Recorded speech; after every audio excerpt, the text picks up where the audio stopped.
Good afternoon, ladies and gentlemen. We're certainly glad to have all of you with us. This is the House Judiciary Committee. We've got a pretty full agenda. We have 3 public hearings. Those 3 public hearings we will hold at the end of the meeting so that we can do our best to get some of the rest of these that do not have a public hearing dealt with in a little bit more timely manner. So, Brandy, would you mind calling the roll for us? Hill. Here. Wadsworth. Here. England. Here. Almond. Bedsole. Here. Brinyard. Chestnut. Here. Faulkner. McClammy. Pettis. Here. Robbins. Simpson. Here. Starnes. Stringer. Tillman. We have a quorum.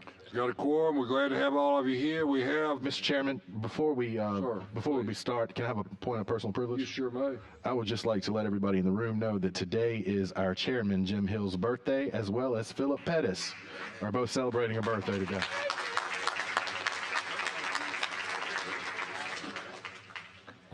May I also have a point of personal privilege? No. The only 2 gentlemen in the state that got a year younger today, Phil and Judge, and I even put on a tie for you today. Hey, Judge. It's noted. Roll Tide. Which will be the last time Mr. England is called on today to speak, so I hope y'all enjoyed what he had to say. We do have Jessica Venteri, is that correct? Yes, District Attorney, Lee County. Ma'am, we are certainly glad to have you with us. You heard what he said, did you not? I ignored it because I got business to do today. So. Yes, ma'am, but what I'm hoping is that on the way back you can get him picked up in Lee County as quickly as possible. Okay, we've got several bills. Like I said, we're going to hold the public hearings to the end. The first bill I would like to call is Senator Smitherman's bill. This is Senate Bill 32. Senator Smitherman, you ready? Yes, sir, Judge. Thank you, sir. Thank you very much, Mr. Chairman and members. SB 32, the bill is related to crimes and offenses to amend Section 13A61, 13A62, and 6-3 as the last amended by the Act of 2024-103 of the 24 regular session, which was our last session of the code, to create the definition of machine gun and to provide for the mandatory enhancement sentencing for a person who causes the death of another by means of a machine gun or causing an injury by the means of a machine gun. I'm gonna kind of make it a little easier for the committee. Senate District 18 is where all those deaths took place on South Side. That's sitting in the middle of Senate District 18. And it was caused because of the operation of a machine gun or thereof. What we are doing is to make, I'm gonna just say it just as simple as I can. We are making sure that we get these folks off the streets and we don't have these kind of problems no more. The person that they end up charging, and I want to get my numbers straight, it was either 14 or 22 murders that this person, before they just caught them. The ones that killed the fireman and the fire, this is the same person. And this is the kind of weaponry that is used for that. The second thing is this, is that just imagine this. If someone is sitting right here on this front row and they come in with these devices, no matter what their intent is, all these people back here are gonna get killed. Because that's the danger. They're all of them gonna die. They don't have nothing to do with what that beef even with that person. People like that, we gotta get them completely off the streets. And that's what we're trying to do here. And we have an amendment. I'm going to say, are you going to offer this, who's going to offer this amendment? Someone up there said. Mr. Stringer, I thought you were. Go ahead. Thank you, Mr. Chairman. Thank you, Senator. This amendment's just going to do 2 different things. It's going to replace line 34 on page 2 with the following: automatically without manual reload by a single. And then it's going to replace line 36 on page 2 with the following: any part or combination of parts designed and intended solely and exclusive for. This was an amendment that NRA requested that we would put on here, and I take it as a friendly amendment, and so if the committee does so, I would. All right, then there is a motion to adopt this amendment. Is there a second?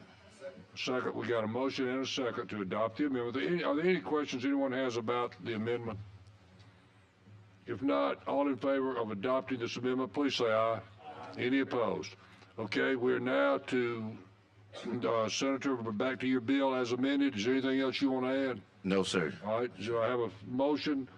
So a motion to adopt, to give a favorable report as amended. A second?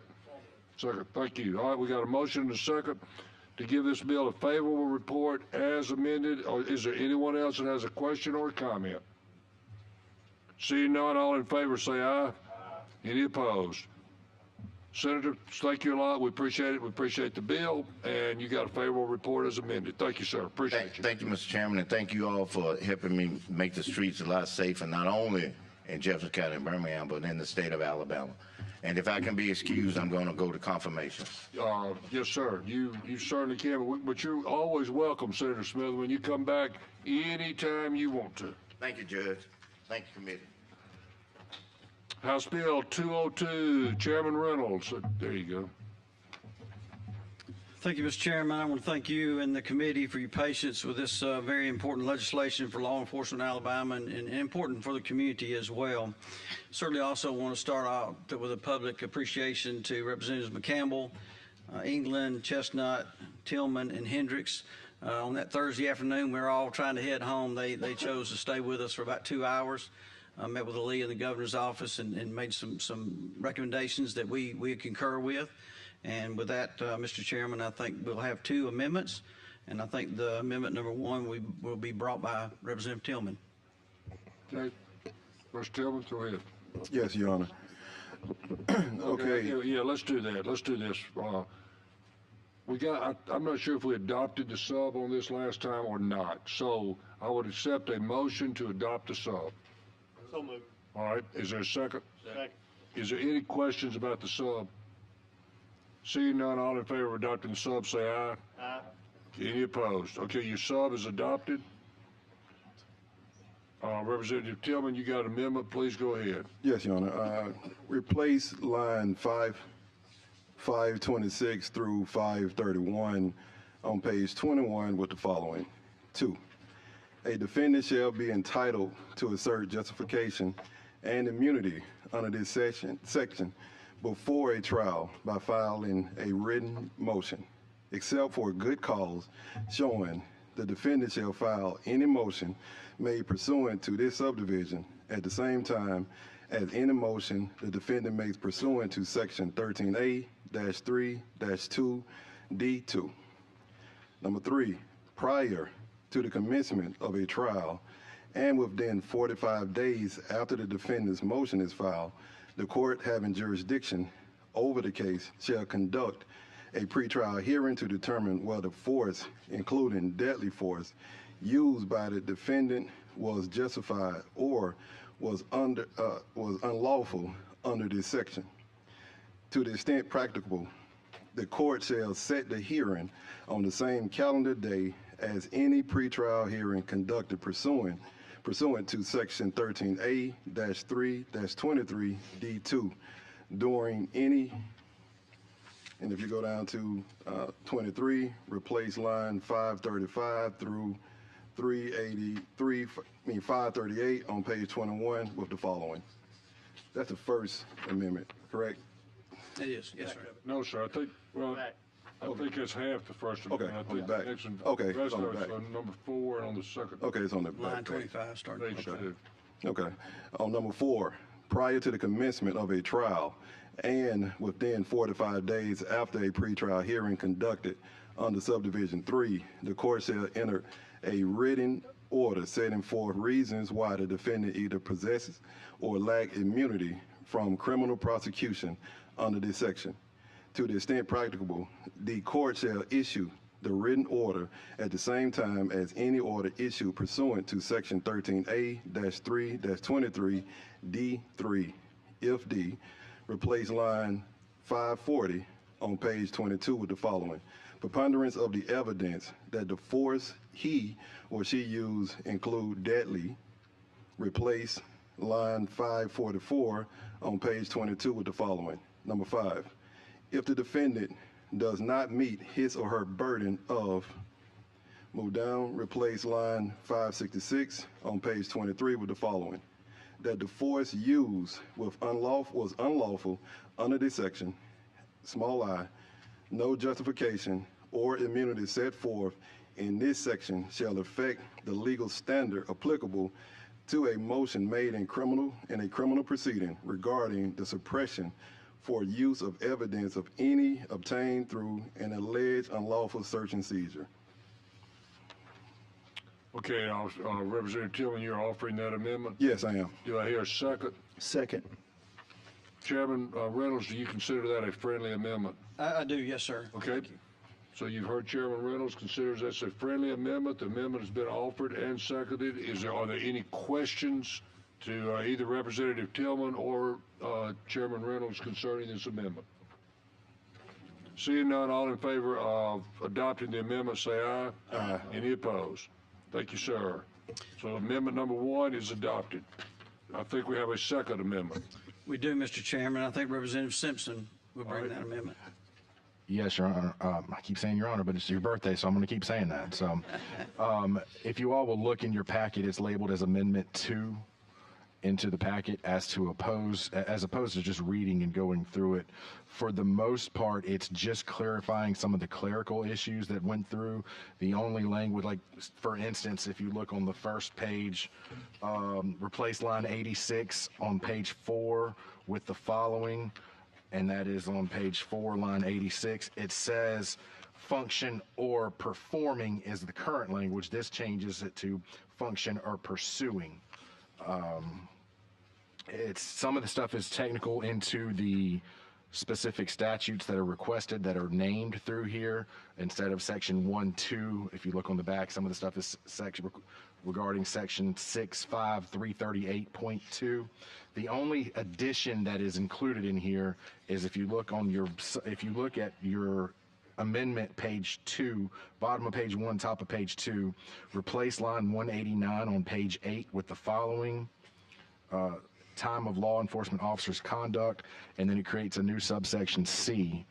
Notwithstanding the exceptions to immunity provided in subsection B, the immunity provided in section 36(1)(12)C remains available to law enforcement officers subject to the exceptions set forth in section 36(1)(12)D and subject to the provisions of this section, section 65338.3 and section 65338.4. A law enforcement officer is an officer, agent, or employee of the state for purposes of section 36(1)(2). And with that, Mr. Chairman, I would move to adopt the substitute. There's a motion and a second to adopt amendment number 2 to sub of 202. Are there any questions or comments? Yes, sir, Mr. England. I do.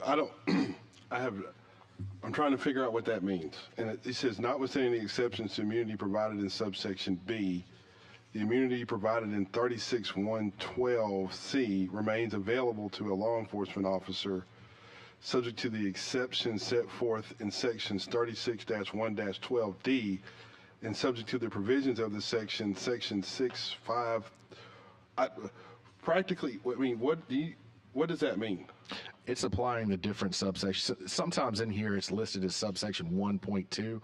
What this does is it relates to the other laws and looks in the other sections that are already created to use the standard language that has already been used and the definitions that are already on the code and present already in the code, and just applies those definitions into the subsection as opposed to creating new definitions. It's my understanding this is related, Mr. Chairman, to the league and some concerns they had, and worked that out with trial lawyers, and this was the amendment. I'm not sure about trial lawyer part, because I think they're still working through some things. Well, they are. I did talk to them before I came in here. They do have a slight issue, but it's not significant enough to ask you to stop the bill. We're going to move through it. Told them that I would be open to work with them beyond this committee. Okay. So if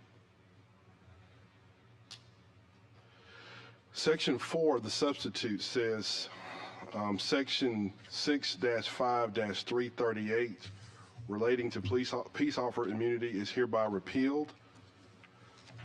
So that would not repeal Section 65-338.3? And that's Section 4, and that's related to the civil. Because the bill, the sub that we just adopted says Section 6-5-338, and I'm assuming point 3, point 4, point 5 would be part of Section 6-5-338. So if you repeal that entire section, it says subject to provisions of the Section 6-5-338.3 and Section 6-5-338.4, except to the exceptions. I'm just trying to figure out, because I just saw this. Are we referring back to a section that's going to be repealed if this section is passed? Mr. Chairman, if it pleases the committee, I would like to ask the attorney, Will Fuller, or Will Parker, to step up and address it. You're wrong. That'll be fine. Sure.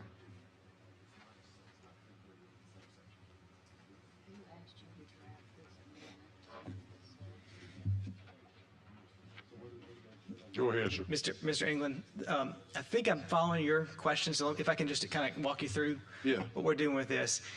One of the stakeholders on the civil side, namely the league, brought forth a concern to make sure that what we were doing in this bill does not backtrack on any legal protections that are available under current law.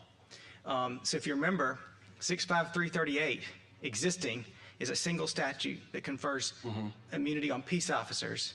And the courts have construed that to mean that it incorporates the protections available under current 36112 to municipal law enforcement officers.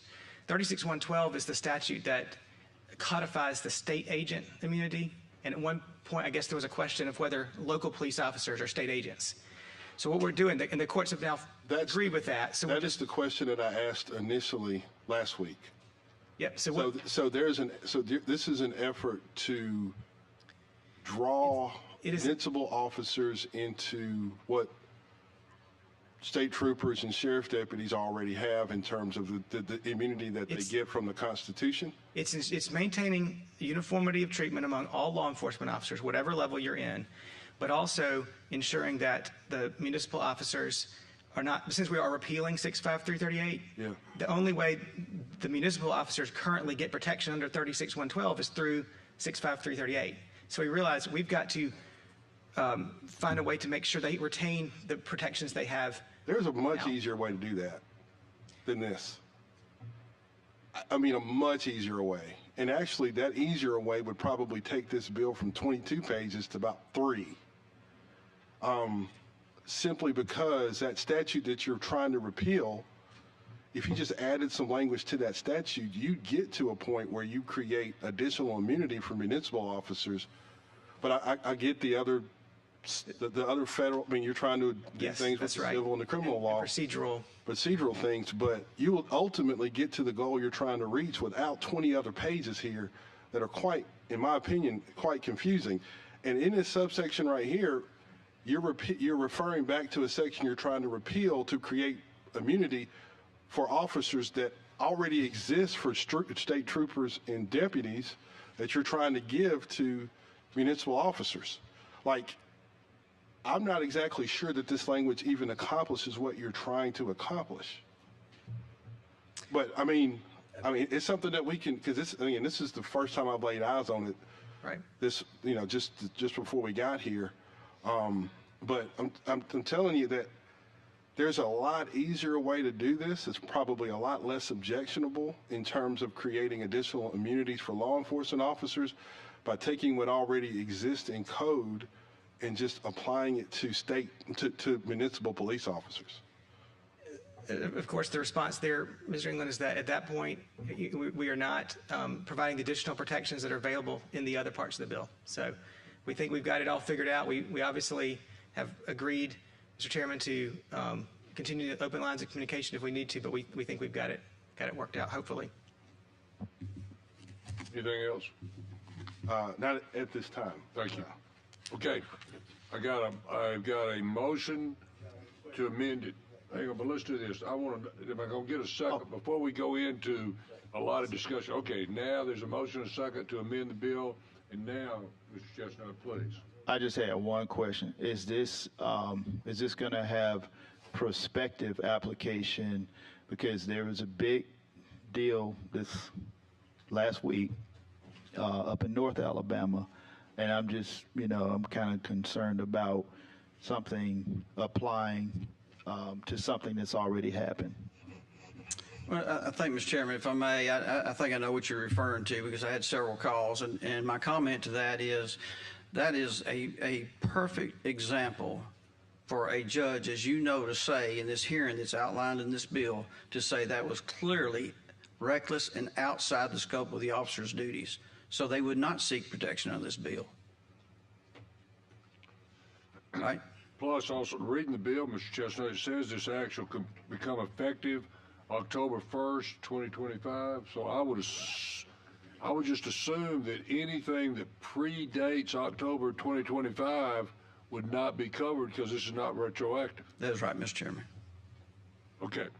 Okay, thank you. All right. So we got a motion, a second to adopt this second amendment. Is there any other comment or questions? Seeing none, all in favor say aye. Aye. Any opposed? Okay, so both of your amendments are adopted. Mr. Chairman, are you open for questions or ask for a favorable? Yes, sir, Mr. England. All right, and I certainly appreciate your willingness to sit down and discuss the bill. I mean, this is a massive undertaking. And I just want to reiterate what you said, that in all forms and fashion, I think the average Alabamian supports protecting law enforcement officers for several reasons, including recruitment, protection, making sure they're safe when they do their job. But to that end, what also makes law enforcement officers safe on patrol is citizens knowing that they have the ability to hold them accountable in the event something happens. Because if we ever lose the ability, or if a person ever believes that law enforcement cannot be held accountable, the tension, the anger, the frustration on a traffic stop increases exponentially. Because if you believe that you don't have redress at the end of the day, then you start thinking, I got to take matters into my own hands when we first meet. So to that end, there are a lot of provisions in this bill that I personally believe, and I've said this to you and I said this to Leah and members of the governor's office when we had our discussion last week, that I think are quite objectionable, to the point that they go too far in extending protections on the criminal side that I think would send a message to the public that an officer is basically criminally immune to prosecution. And what I mean by that, and I said it before and I'll repeat it here, that if you're charging someone with a criminal, with a crime, right? Fundamentally and constitutionally, prosecutors don't prosecute people. Prosecutors prosecute crime, meaning there's a fact and there's the law. There's behavior that we prescribe that's illegal, that if you do these things, you are in fact guilty of a crime, and we go through a process, trials and so forth, to convict that person. In my opinion, what this bill does is require us to create a special class based upon their employment that requires a court system that's supposed to be blind to the identity, the status, the socioeconomic status of the defendant, and make the jury identify that first. To that end, when we are prosecuting someone for violating a criminal offense, we generally try to apply the facts to the law. So the law goes to the judge, the law goes to the judge, and the facts go to the jury. In this particular situation, if you're going to convict a law enforcement officer of any criminal offense involving the use of force, whether it be excessive that results in injury or death, before that can happen, you have to say, you have to prove that a law enforcement officer was not justified in making any use of physical force against a person if the use of force is conduct performed within the law enforcement officer's discretionary authority and does not constitute excessive force as provided in subsection B. So before we talk about criminal offenses, before we talk about crime or any of the facts of the case, I first have to establish that the police officer was operating outside of their discretionary authority, and if I don't, then we lose, right? That's the first thing. But the second thing is, before I can even talk about whether or not this person committed a crime, I also have to demonstrate to a jury that, as provided in the section, for any use of physical force against a person, if the use of force violates that person's rights, under the Constitution of Alabama or the Constitution of the United States, to be free from excessive force. So now, not only does the jury have to determine, before we talk about crime, we have to determine if they were operating in their discretion, within their discretionary function, and then I have to prove to the jury that whatever they did also violated either the Constitution of the state of Alabama or the Constitution of the United States of America. And again, we haven't even talked about what they did yet. This bill creates a standard where I may have to prove two things that may not have had anything to do with the crime itself. And ultimately, if that happens, you'll see more people, before we even talk about what happened, get off on procedural nuances that aren't available to anybody else in the state of Alabama. But the thing that also concerns me is that when you say discretionary authority, it's not what's built into this clause here. You have to go back and take a civil standard of what discretionary authority is and apply it in a criminal case to get to the point of trying the crime. So you tell me if this makes sense to you, because you and I are going to be prospective jurors.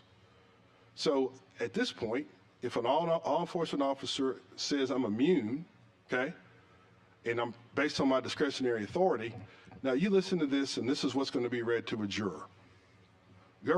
What is conduct performed within a law enforcement officer's discretionary authority?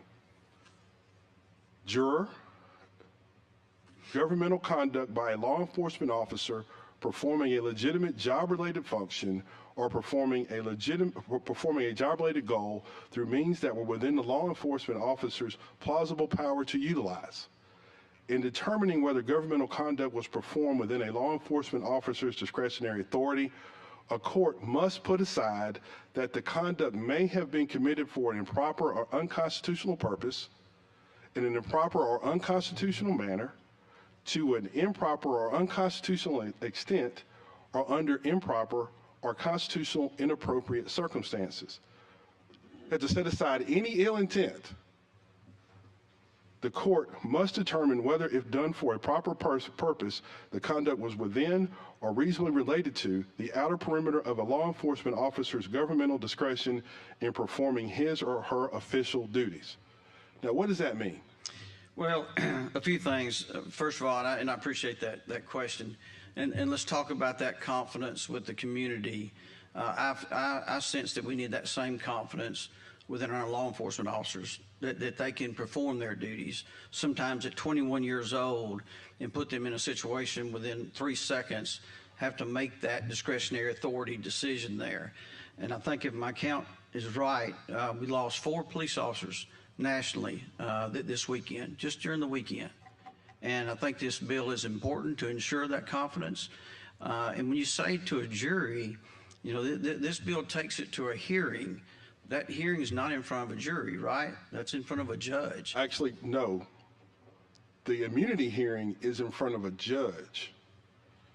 But what happens after immunity, if the judge says no immunity, then the law enforcement officer when they're being tried for whatever offense they've been accused of, then gets to reassert the immunity defense and also require at that point that as a prosecutor, I have to establish that you were operating outside of your discretionary authority, and I also have to prove that whatever you did violated that person's constitutional amendment either under the state or under the United States Constitution before I can get to the point of prosecuting you. Because it's not just a hearing before now.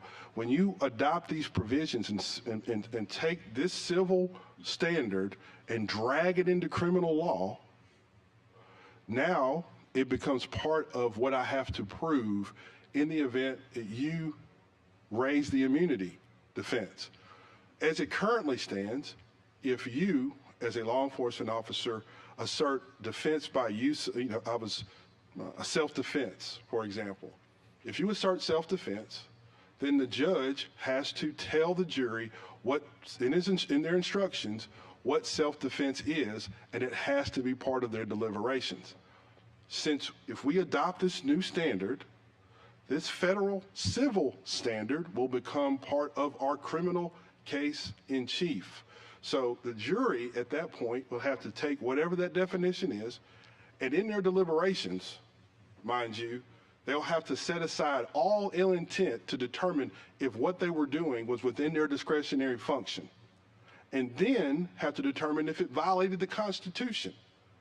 And at that point, if one of those two things fails, even if it's not related to the criminal conduct that was at hand, then that person is due, that case is due to be dismissed.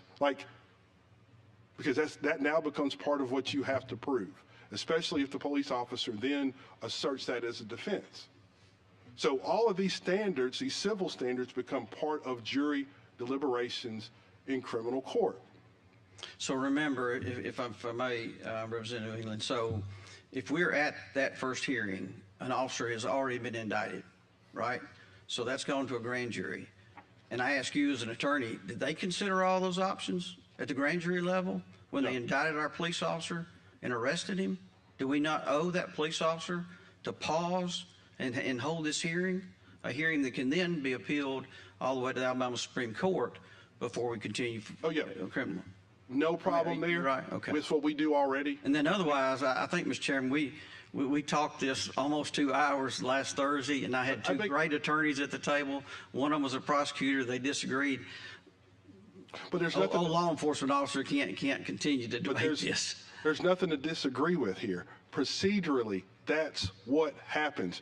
Again, we're not talking about the hearing component of this. The hearing component is just like a stand your ground hearing. If you tell me, if you get arrested, you get prosecuted, and you assert your stand your ground, we hold a separate hearing where we, preponderance of the evidence, we determine if you're immune or not. We aligned those hearings based on the amendment today. Something we agreed upon. But this carries that into a criminal case.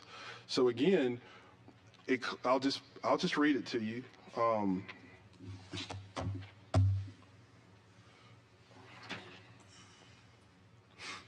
If the defendant does not meet his or her burden of proving immunity at the pretrial hearing, he or she may continue to pursue justification and immunity under this section as a defense at trial. Once the issue of justification and immunity under this section has been raised by the defendant, the state continues to bear the burden of proving beyond a reasonable doubt all of the elements of the charged conduct. Now, we can argue if this bill now creates those two new elements as part of the charged conduct. But with setting that aside, you've already said underneath this new section that if you can assert that immunity again, that becomes part of the jury instruction. That means that the jury now has to determine a legal standard that would normally not be involved in criminal law. That's in other situations, that's a question for the judge. Now, and I'll let this, but you do understand, the self-defense is a fact-based analysis. Immunity and the violation of somebody's constitutional rights is not a fact-based analysis. That's a legal analysis that judges that make, that now you're putting into the jury's hands. essentially, you would require the prosecutors to prove a fact regarding discretionary authority or even immunity that may not have anything at all to do with why they're there in the first place. But Rex, I have sat in criminal proceedings when I've heard attorneys argue the same thing you just quoted for our private citizens. Now, again, Mr. Chairman, I'm just saying, do we not afford our law enforcement this? Let's move on. But hold on. move on. But I'll say this again. The reason why this doesn't work is because self-defense is also available to law enforcement. Now, it is not, that defense does not attach to a status. Essentially, what you're establishing for everybody here when you argue that is a huge equal protection violation, because self-defense and stand your ground is available to everyone.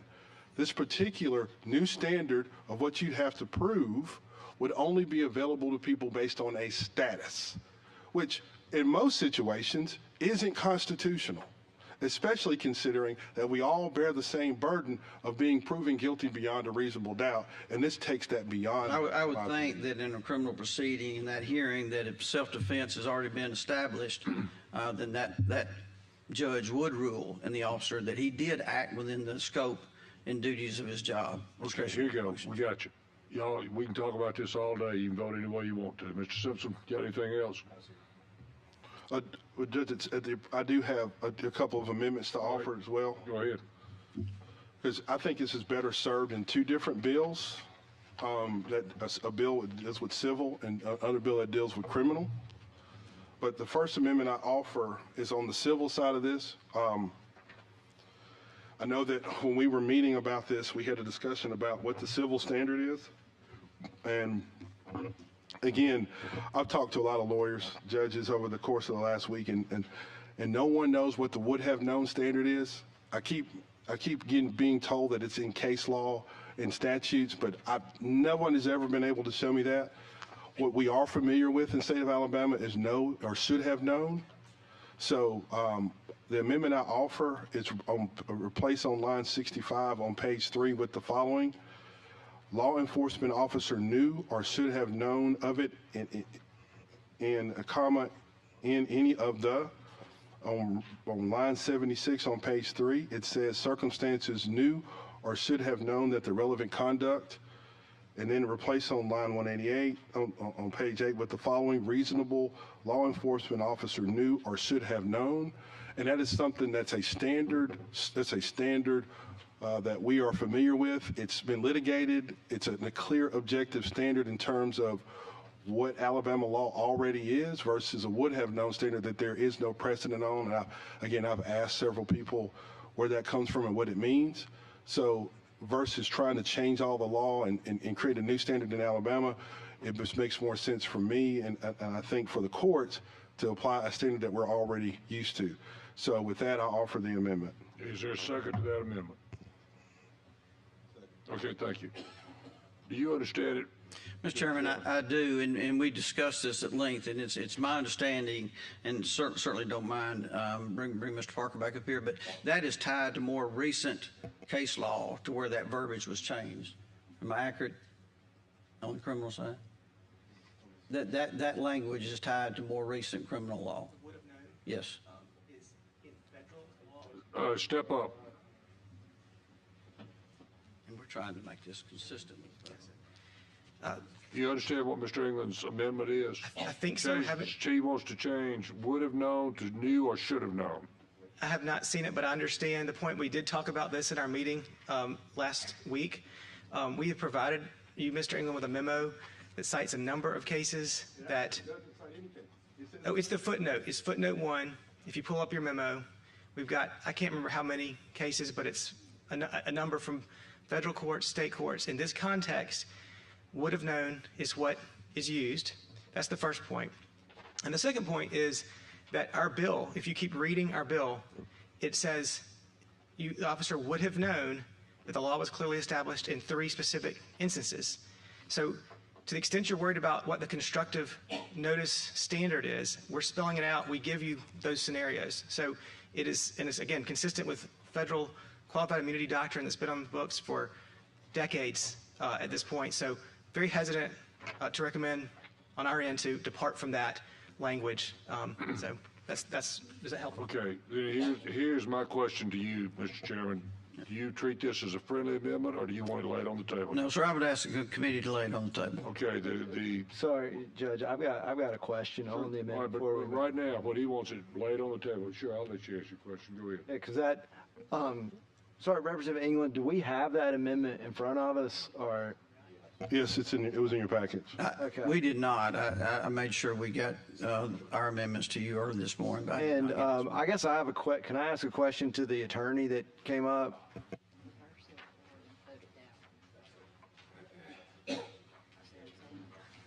Yes, sir.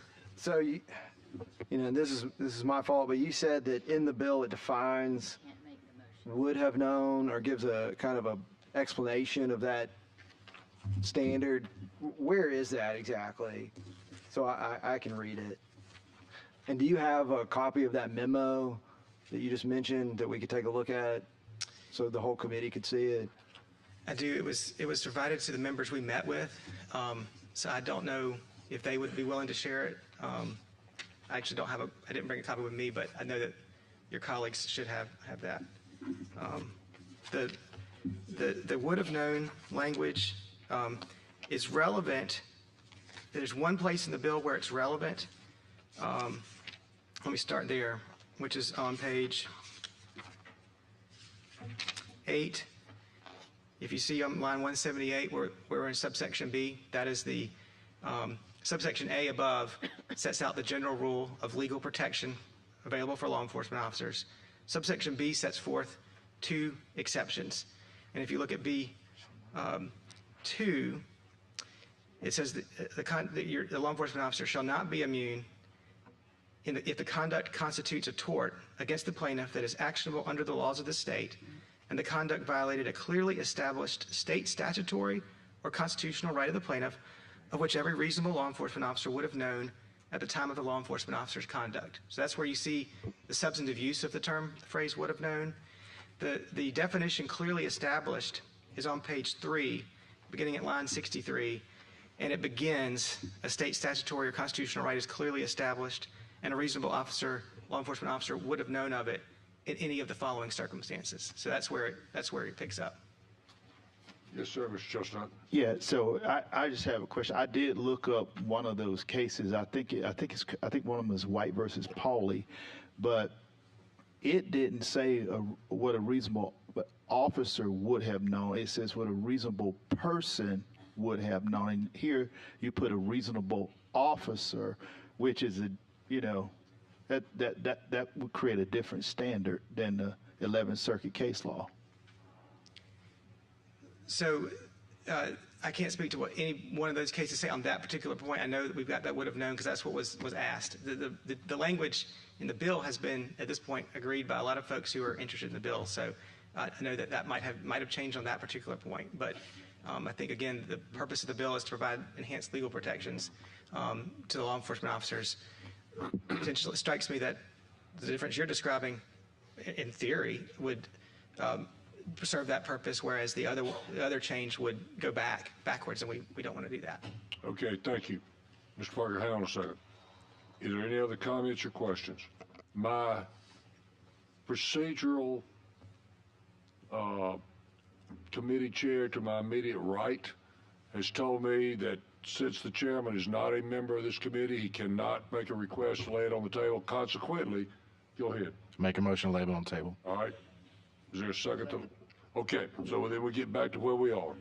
Because what I was about to get y'all to do is either vote yes to accept it or no not to, but we can do it this way. The motion is to lay on the table. That is a motion that if you vote yes, this amendment will not be adopted. If you vote no, this amendment will be adopted. Now, does anybody have any questions for me about what we're about to do? And all in favor of Mr. Simpson's motion to lay this on the table, please vote yes. Vote aye. Aye. All opposed? Nay. Okay, the ayes have it. This particular amendment is laid on the table. All right, where are we now? We're back. Anything else, Mr. England? I got plenty, but we'll move on, I guess. Thank you. Then, ladies and gentlemen, here's where we are. We're back to you, Mr. Chairman. You have this bill before you as amended twice. Now, is there anything else you wish to add? I do not, Mr. Chairman. Would Okay. ask for a favorable. Oh, yes, ma'am. Ms. McClary, go ahead. Ms. McClary, what's up? Okay, I just have to state this again because this is a personal bill for me and others. I go back to not talking about just the legal words here, but actual incidences. I go back to my friend Gregory Gunn in 2016 that was gunned down by a police officer with a stop and frisk, allegedly, that was walking home and was gunned down after being tased and beaten, shot 7 times in front of his home. Officer Cody was put on paid leave for almost 7 years or more. It went through the grand jury. It went through the Supreme Court. It went through a trial of unfavorable peers, and he was convicted of manslaughter for 14 years to serve. And we come back, and less than 2 years later, Attorney General's office states, I have no reason to give a reason, but he can now be let out of jail right now after killing an unarmed man in front of his home, gunned down with no cam video, no dash cam video, and no personal body cam on him. These are things that I have an issue with this bill, because I understand there were officers that were killed in the line of duty this weekend around the country. But we have some things happening right here in the state of Alabama. I don't deny that all officers are bad. I thank you for your service. But we do have some bad apples in a bunch, as in any occupation. And I do not think that we should give them a clean swipe of immunity when we've already seen justice be overreached and mistreated in this particular case with my friend, Gregory Gunn, which I will continue to speak out on each and every day. Just one comment, Mr. Chairman, there is no blanket immunity like that. If there's offenses like that, it's not covered in the bill. We've talked about that. No, Mr. McClary, we appreciate it. Ladies and gentlemen, here's the motion before you right now. The motion is to give the sub, as amended twice, a favorable report. Oh, yes, sir. I just want to ask one last time. I want to try, because are you willing to make it consistent with the exact language from the 11th Circuit where it says reasonable person would have known? That's my question. I think we're not going to change at this point. I'd be glad to go back and take another look at that, but I would not want to amend at this point. Yes, sir. Simpson. Chairman Reynolds, you've been kind so far to work with everyone through this. If there becomes an issue that needs to be addressed prior to the bill being voted on the floor, are you willing to talk to people prior to being voted on the floor? But as far as it is in this committee, you're ready to move forward as it is today? Absolutely. Thank you. Okay, there's a motion on the table to give the sub, as amended twice, a favorable report. All in favor say aye. Aye. Any opposed? No. Okay, ma'am. Thought we did. Okay. Is there a motion and a second to give the sub, as amended twice, a favorable report? So moved. Mr. Simpson. So moved. All right, we got a motion and a second to give the sub, as amended 2 times, favorable report. All in favor say aye. Aye. Any opposed? No. So, thank you very much. You get a favorable report. Thank you, Mr. Chairman. Thank you, Reynolds. committee. Thank you. Chairman Lovvorn, HB 265. I'm going to go ahead and assume you can carry yours out further than Chairman Reynolds just did, so please go ahead. Well, appreciate you, Mr. Chairman, and happy birthday to you and Representative Pettis on your committee. Appreciate y'all having time to meet with me today. It's my first time in front of the Judiciary Committee, so honored to be here with you all. This bill addresses a gap that exists in the resisting arrest laws in our state, where we hope to address and fill that gap. this gap. There's currently no provision in law that effectively addresses cases where an individual, if resisted arrest, as a result causes injury to the law enforcement officer without intent. And this would fill that gap. And we did some research on what other states are doing, and with the help of Representative Faulkner, we will have an amendment to take the original bill down with not quite the provisions in there that we had, to put it more in line with the laws of the state. Okay, Representative Faulkner, I'm going to recognize you for your amendment. Thank you, Mr. Chairman. Happy birthday. Yes, if you will. Everybody out here, I want y'all to know I sincerely appreciate the happy birthdays. It means a lot to me. I'm delighted to have made it 75 years, and I'm just as surprised as most of the people I went to high school with that I have. Nevertheless, let's go. Yes, sir. Members, on page 2, the amendment to this bill is simply on line 38, making a violation of subsection A a Class D felony instead of C on that line if either of the following of those instances occur. And then on line 45, it's taking that from a Class B felony to C. So it's dropping them down one level of felony. Okay, that's the amendment. That's Mr. Faulkner's amendment. Is there a second to that amendment? Second. Is there any discussion about the amendment? Seeing none, all in favor of adopting the amendment, please say aye. Aye. Any opposed? Chairman Lovvorn, it's back to you as adopted. Is there anything else? Yes, sir. If there's no other questions, ask for a favorable report as amended. Thank you. Are there any other questions? Favorable report? Do I have thank you. Is there a second? Thank you. We got a motion and a second for a favorable report as amended once. Any other comment? All in favor say aye. Aye. Any opposed? Thank you, sir. Appreciate it. Thank you, Mr. Chairman, members. Sir, we appreciate you.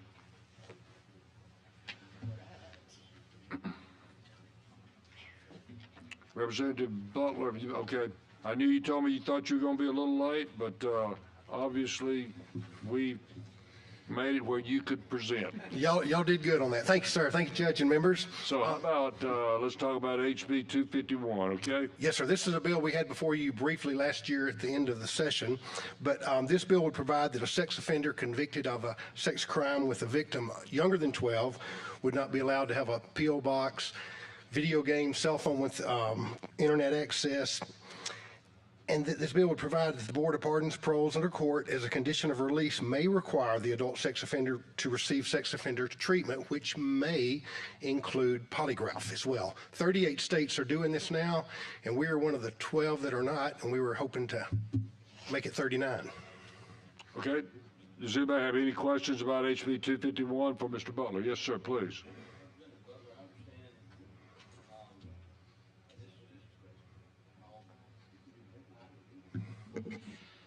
I understand what you're trying to do with this bill, and I appreciate that. I think it's a good bill. Why no P.O. box? That doesn't seem to set with the electronic media, tablets, computers. I wondered the same thing, but I assume it has with contacting people. Okay. All right. I can remember as a youngster friends that got certain okay. items they weren't supposed to get. You know, didn't come to their house because of mom and dad. But thank you. I'm got it. Yes, sir. Mr. Tillman. My question, Representative Butler, is how would it be enforced? Well, it's through the courts or the probation or parole officer, and this would just add another tool to the toolbox. This doesn't say shall, just says may. It may be a condition of their release. Now, there's a lot of stats showing the positive results of adding this extra supervision and the questions, and we actually have some people here today that, if needed, if allowed, could speak to this. Unless somebody needs them to, I'm pretty happy where we're going. Mr. Robbins, do you have any questions? I do have one quick question. So on line 66, it says an adult sex offender subject to a sex offender treatment program or periodic polygraph examinations. So are you saying that you might do one or the other, as opposed to you have to do both? You have to do it's up to the court to decide that. It just says may. It just gives them the tool to do it. That it may be a condition. I think obviously they don't think everybody's going to need this applied to them. And we're just looking at what other states have done. Mr. Robbins, what's your question? Are you saying that it appears to be an either or? Right, it appears to be an either or, and would you possibly say that, because I don't see, why someone would only do polygraph examinations if they're a sex offender. Seems like they should at a minimum have to have sex treatment program. Maybe an and there, but I don't want to take discretion away from judges. But I just kind of wondered where the thought process was on having an or there.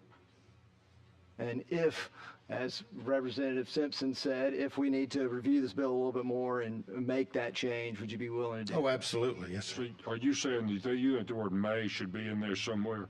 Right. I don't have understand what he's saying. Yeah, and we're fine with that. Right. Okay, and I don't have the time right now to do that on the fly, but I wondered if you'd... I could definitely do this. I could do this on the floor. Yeah. No problem. You want it done? If you want it done, that's what we got right here for you. Top of page 3, it says the treatment may include, but is not limited to, periodic polygraph examination. So it seems like that can be. Right, you see that? Look at line 59. The treatment may include, but is not limited to. Right, it may include polygraph examinations, and then the top it says the per R by, And I believe, depending on what they learn at one, they may, have more of the follow-up exams.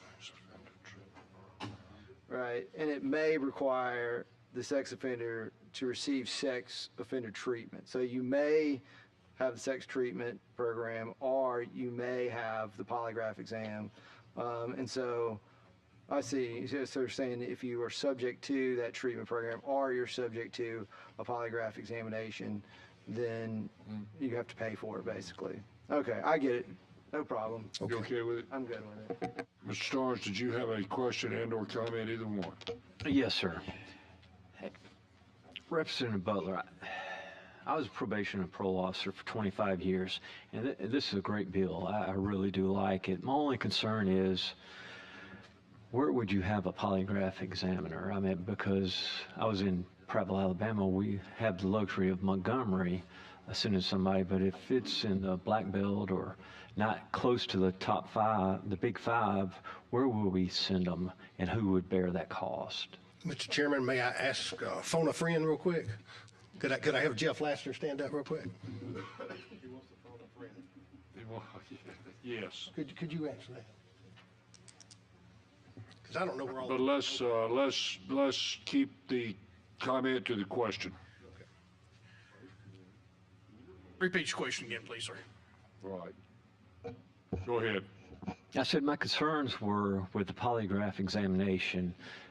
We don't have that many examiners within the 67 counties, except probably close to the big 5 cities. So what, if I'm in the Black Belt and I'm the judge and I order that, where would they go and who would bear that cost? The offender himself would have to pay for the exam. And it would, we're trying to get a price set for what each exam would cost. But the examiner can travel. I'm one of the examiners. I travel. I do fishing tournaments all the time, and I travel. I don't mind traveling to do someone if they need to. And I'm sure a lot of the other ones. Jimmy, do you know how many examiners we have in the state? 101. We have 101 examiners in the state right now, and some going through regularly through the other polygraph courses. So 101 throughout the state, they will be able to find one that would be able to do it. Yes, sir. But my only concern is I had 5 or 6 sex offenders, and I would, examine them every month if I could. So, anyways, I'm for it. So, I just wanted to get clarification. Thank you. Thank you. Sorry, that's Fred Lassiter from Etowah County, anyway. Back to you, Mr. Butler. We good? Anyone else? Motion for a favorable report? Second. All in favor say aye. Any opposed? Representative Butler, thank you. Thank you, gentlemen and ladies. Ms. Almond, you do not have to go up there. You can do it right from your seat. It's just fine.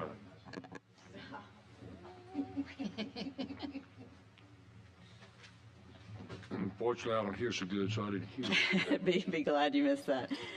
Yes, sir. This is a bill that I had last year that passed out of here and off the House floor and out of Senate committee, and then it went to that place in the Senate where most all of our bills went last year, and I don't know where that is, but we're back this year, and this is a pretty simple little bill, but right now, if someone wants to appeal a decision from the Municipal Zoning Board of Adjustment, the law says they have 15 days to give notice to municipality that they are appealing the decision. What the law does not say is how long they have to actually file the appeal. And so the problem that has arisen is that, for example, the city of Tuscaloosa often gets a notice from the aggrieved party, that they are going to file an appeal, and that currently makes the city have to stay status quo and not implement the decision that was made at the Board of Adjustment. And then they don't ever file an appeal. So these things sit in limbo for years. So what this bill does is puts in a 30-day period after filing the notice of appeal for 15 days, which remains the same. They have 30 days to file the actual appeal. And in the meantime, the decision of the board actually remains in effect until during the appeal process, unless the circuit court grants a stay. Okay, I got it. Mr. England? Motion to give the bill a favorable report. Second. Motion and a second to give this bill a favorable report. Are there any other questions and or comments? And all in favor say aye. Aye. Any opposed? Okay, thank you. Ms. All in favor report. I'm going to hold mine for a second. Mr. Judge, Roberts, I'll just go ahead and make a favorable report on HB 307 if you want to. I get it. All right. Just okay, look at HB 307 real quick then. Amendment. There's an amendment? I've got an amendment. Let me tell you about it. HB 307 says this.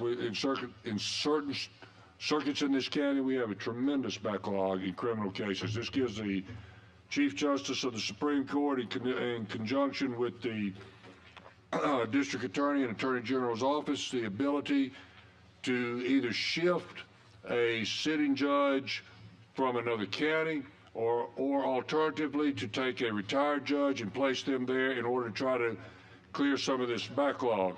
Here's the amendment.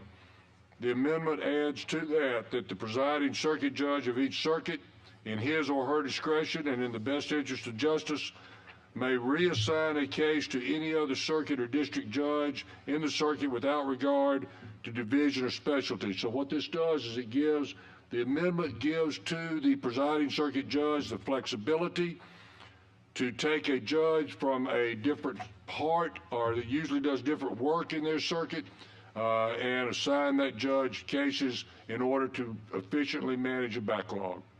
So I would ask that we adopt that amendment. Second. All right. Y'all have any questions about the amendment? Okay, then all in favor of the amendment, please say aye. Aye. I'm sorry. Tim, I beg your pardon. Tim, I'm turning this over to you. Go ahead. All right. Thank you. Back to me. I have no further comments concerning this bill. Motion for favorable report is appended.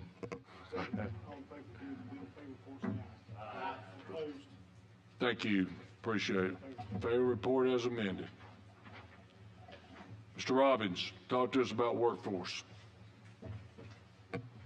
Okay, my bill, HB 302, basically does three things. It protects legal immigrants here in Alabama. It protects our tax dollars and ensures that all taxes are paid. One thing that we do is we create a legal definition called labor brokers, which the point of that is to prevent kind of these nefarious actors that bring people into the state and then extort them for rent and other expenses. We were going to make them register as businesses, pay taxes, and we prevent the kickback that might be paid from businesses and employers to said labor brokers. And what we also will do is a labor broker must e-verify and register with the state and pay taxes. The next thing that we'll do is we will require that every means-tested public benefit will use what's called the SAVES program, which just verifies that an individual is entitled to receive said benefit before benefit is paid to that individual. And an immigrant must notify the government agency of their sponsor. And when you get a sponsor for certain immigrant visas, you have that sponsor fills out an affidavit of financial support. With that affidavit of financial support, that sponsor agrees to provide certain benefits to that individual. Often that sponsor does not provide those to the sponsoree. As a result, the state then pays for those benefits. And this is already federal law. We're just saying it can apply to the state level. And what we would do is allow the Attorney General to seek reimbursement from the sponsor of that immigrant for expenses paid on that immigrant's behalf when the sponsor had already agreed to do that. And also in protecting our tax dollars, if you are a business that we gave an incentive or an abatement to, and you are found to hire an illegal immigrant, we will give you one strike. On strike number 2, we will start to roll back all incentives and tax credits given to you, and you must reimburse the state for those taxes that we cut for you. And the next thing that it will do to make sure we collect all the taxes that are owed, right now, currently, the code doesn't provide that an individual's USCIS number needs to be reported to the Department of Workforce. That is already code that within 5 days you have to report a Social Security number, address, and name for any individual that you hire. We're just adding that now you need to report a USCIS number in case an individual does not have a does not have a Social Security number, and the purpose of that is to make sure that we properly are collecting all taxes that the state should be collecting.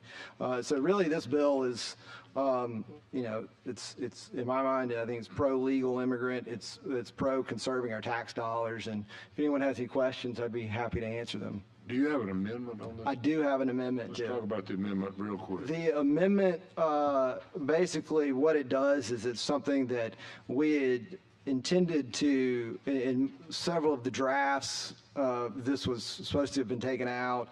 It was my fault working with Jeff at LSA that on kind of missing this. But when we're striking the word subcontractor in 3 different places, and the reason for that is that it's in the section about having to pay back the taxes that you were given credits for, and there's a fear because if you're a subcontractor on kind of an indemnity issue, that then maybe the business entity could push it back onto the subcontractor and say, well, actually you're the one that has to pay these. So we just wanted to strike subcontractor because they're also a business entity. So there's no reason to kind of say that there.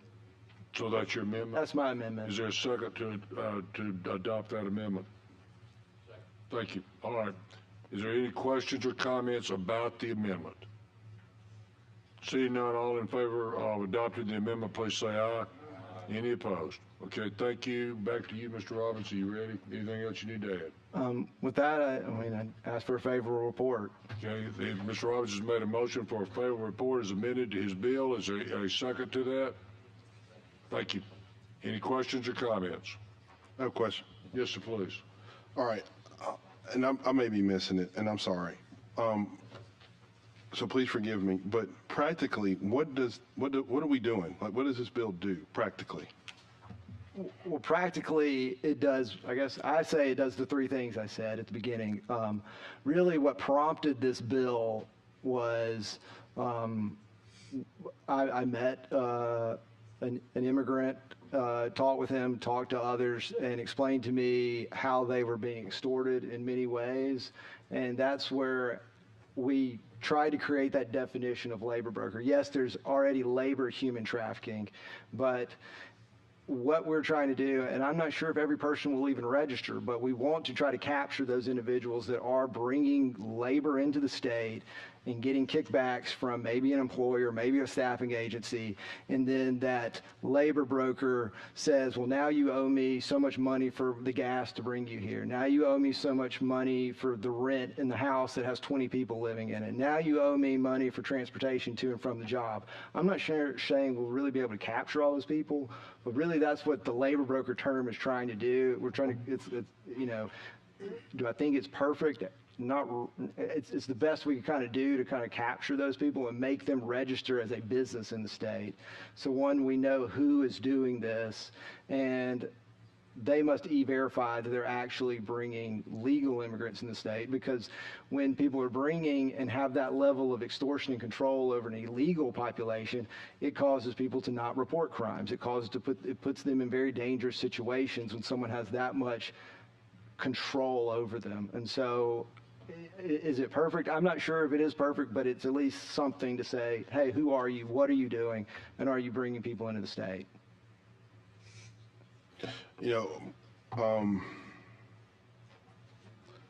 again, I guess I did not know that this was an issue, and the thing that I think kind of troubles me is that the individuals that will be required to identify themselves are here legally, right?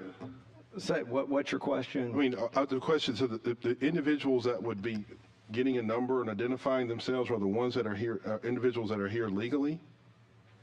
Right. All right, so in several places, if you're an illegal immigrant, you would have to use your USCIS number. For instance, the example I used at the end, sometimes let's say you do not have a social, but you have your USCIS number. When this is already code that you have to report to the state, I hired Chris England, here's his social, he lives at this address. We're just adding, and you notify Department of Workforce of that person's USCIS number, which we already do. It's just we're going to have Workforce add a tab there. So we know. So there is a column there to basically inform the state of this individual. I mean, we already do that. It's for tax purposes. The other way is we already require, if you apply for, let's say, Medicaid, it asks for your USCIS number. Okay, so you already apply. If you're an illegal immigrant and you're applying for a public means tested benefit, you already give your USCIS number. The one thing that we're asking for now is we would like to know your sponsor's name, because, I mean, it's already federal code that we can seek, the U.S. Attorney General can seek reimbursement for expenses paid that the sponsor had. There's two different types of sponsorships, really, in this. There's one that's an affidavit of financial support. There's another that is the federal courts have deemed a contract. We are basically trying to say that if you kind of use the affidavit route, that our AG can seek reimbursement for expenses paid on behalf of that immigrant, because those were our government spent dollars that truthfully, in my mind, you agreed that you would provide that service, and then you didn't, so we had to provide it. Now we seek reimbursement from you. Okay. I have and we can have this conversation in the course of when this bill kind of moves, but I do have, because oftentimes individuals that identify themselves in this way are forced to become targets. And we saw a large community of people in Sylacauga ultimately become targets and vilified, although they were here legally and they were working.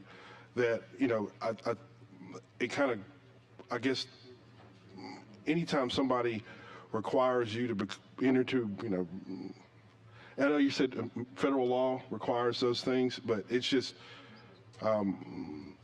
anytime people are required to identify themselves in various ways, that sometimes brings a target on them, because there are some people who don't want them here.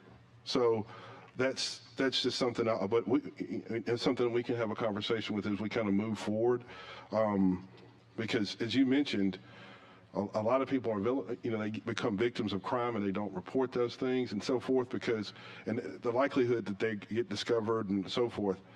So again, it's the kind of conversation that we can have offline because I think there might be a way to address some of those concerns going forward, but I just not in this, I guess in this public atmosphere, because I got several other questions.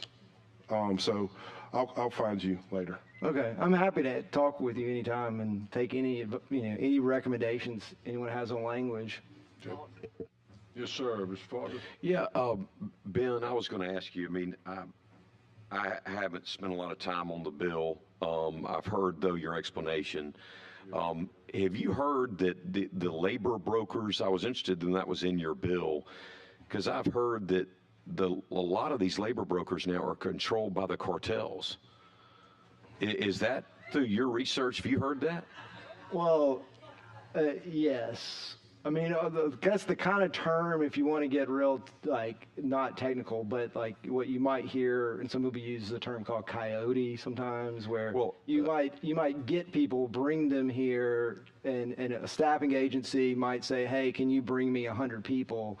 And that labor broker will go, is the term we're using, find the 100 people, bring them here, and then the agency will say, here's your money for bringing me people. So we're going to eliminate that kind of kickback that you might get paid for, in essence, just trafficking and moving human beings. Granted, it's already against the law with human trafficking, but we're just saying you can't pay someone an act of denial, like, oh, I don't know where they got those people. You know, it's not on me. We're saying you can't pay them that fee anymore. Okay. That kind of kickback. And the labor broker, yes, sometimes it is associated with a criminal element. I truly don't know. I don't know who labor brokers are. I've never been involved in this area of the law and haven't, spent any time on it. But I had a constituent tell me that about it. It wasn't in relation to your bill, but mentioned about, and I don't know if the term was labor brokers or not, but about people who were, and that many of those were controlled by cartels, and I'm honestly asking the question. There might be very good labor brokers out there. I heard some. Well, I mean, I think I don't know who labor broker. I mean, I've never even heard of them. Well, we try to be very technical and is trying to. You have staffing agencies, so you have a temp staffing agency, or that will employ someone for, let's say, to a manufacturer or anywhere for a short period of time or a long period of time. Those are staffing agencies where you work directly for that person, that staffing agency, not the employer. Well, there will be occasions where someone is moved from one place to another, and I'll just say the reason, like I was saying, I wrote this bill and worked on this issue was that I actually was meeting an immigrant, and the extortion that he was under, and then him telling me about the other immigrants that he was with, and the way in which I couldn't think of a term to define this individual that was controlling every aspect of their lives. And so that was the definition that we came up with LSA, was labor broker, because what it was you basically had to pay this individual to transport you to work. You had to pay this individual so much for your rent, and you're talking about 5 people per room sleeping on the floor, and you also had to pay this individual for protection because he could, they didn't want you mingling with the population. So what they're doing, yes, it's criminal, and there could be other crimes associated with it, but it's just a way to try to expose who these people are, if possible. And then you've got something else to go at them with, was, hey, you failed to register as a business. You owe us additional money to the state for failure to pay and fines and fees. And so if you are moving people for certain reasons, then yeah, you could also be associated with, crime.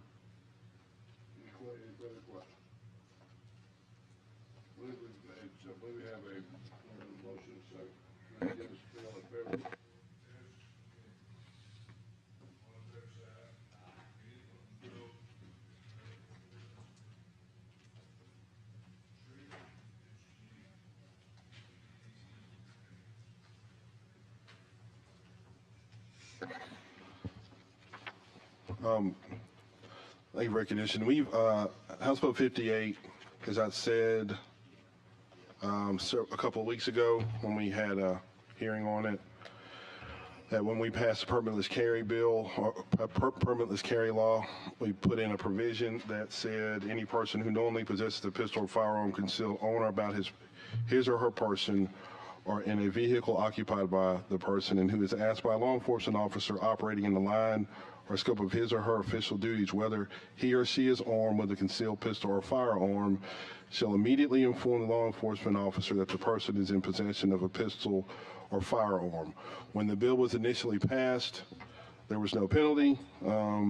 Some law enforcement agencies across the state were attempting to enforce it. Asked the AG's office for an opinion. AG's office opinion said that it's unenforceable because there's no penalty. So this bill adds a penalty, and I just want to reiterate, this was not my idea. I did not sponsor the bill, did not put this in the bill initially, but since it created this issue, I'm offering this bill to solve a problem that was created by a lack of a penalty. So, with that, as for, I won't ask for anything specific. I'll ask for a vote on the bill.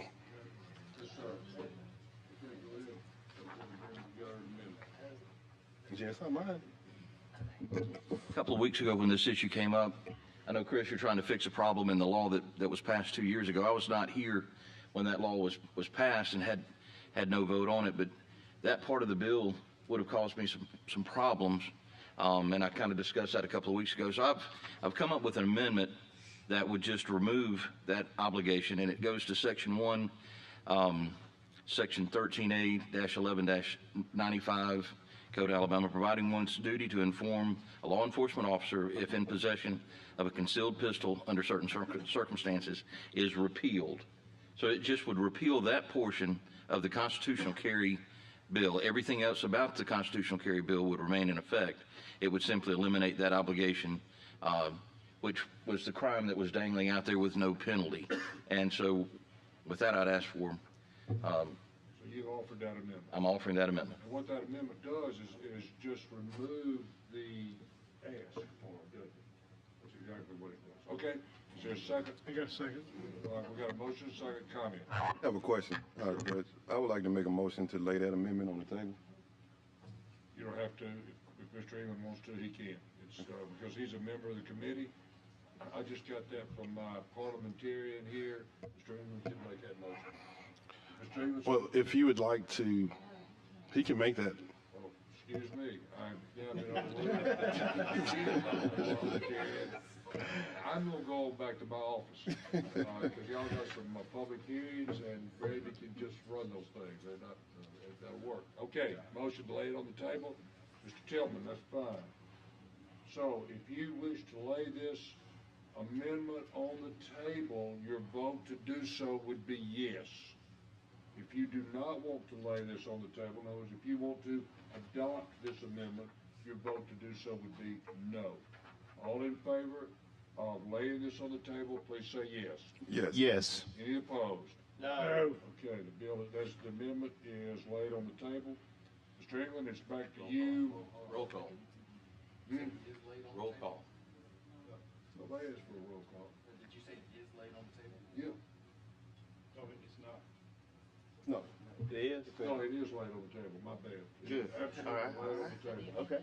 The amendment passes, therefore the bill is back to Mr. England as amended, which is without the necessity or without the asking the question. Yeah, so now, as the law would read, it would completely eliminate the responsibility for someone who is in a vehicle who law enforcement requests or lawfully asks for. If you have a pistol, it completely removes that requirement. That's correct. That's so we understand what we're voting on. Yes, sir. Right. You're right.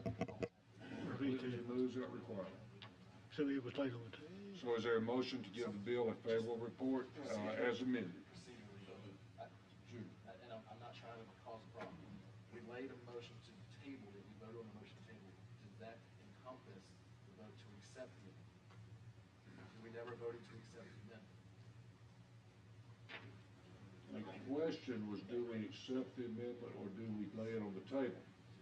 Mr. Tillman made a motion to lay the amendment on the table. Therefore, the amendment is laid on the table, and we are back to.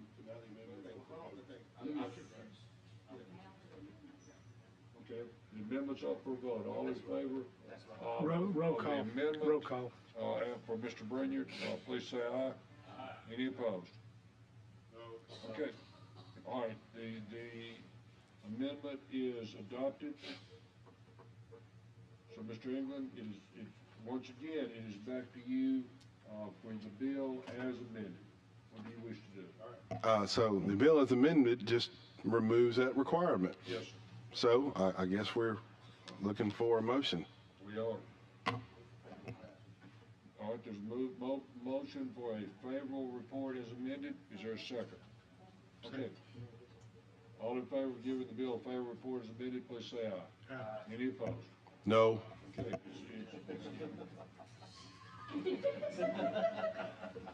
Can't wait to get Mr. England on the House floor with this one, but the bill is given a favorable report as amended. So that make sure that requirement was removed. Yes. Okay. Okay. Senator Orr, you got the next two. The first one is SB 94.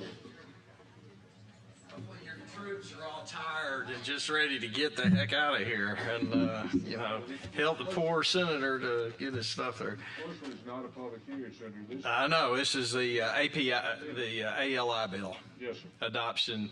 Ms. Shaver had it before. I think this committee approved it. Move to give the bill a favorable report. There you go. Thank you. Please remember that, Senator. All right. That was pretty easy, Faulkner. Report. All in favor say aye. Any opposed?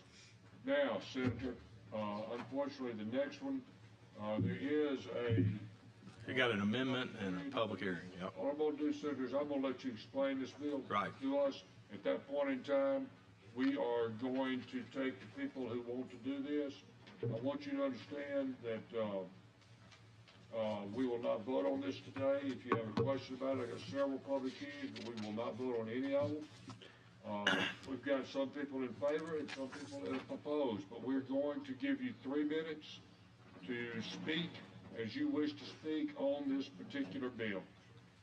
Not you, Senator. You go ahead and explain SB 82 for us, if you would. All right. Thank you, Mr. Chairman. Does everybody have a copy of this? Did y'all get copies of this? Okay. It's been passed out. And we have in the House former Representative Henry that's here, and has Ms. Kerbo, who's sitting here on the front row, I think probably be talking to the public hearing. It's a simple bill, and what happened in Ms. Kerbo's case was 11 years went past after she had a warrant sworn out against her from an altercation, I believe, in the parking lot of a Dollar General. And it was a harassment type allegation. She gets on with her life, and 11 years later, the local town discovers that there's a warrant for her arrest, and now she's got children, etc. They execute the warrant, haul her to jail. She has to spend the night in jail. It's not a good scene.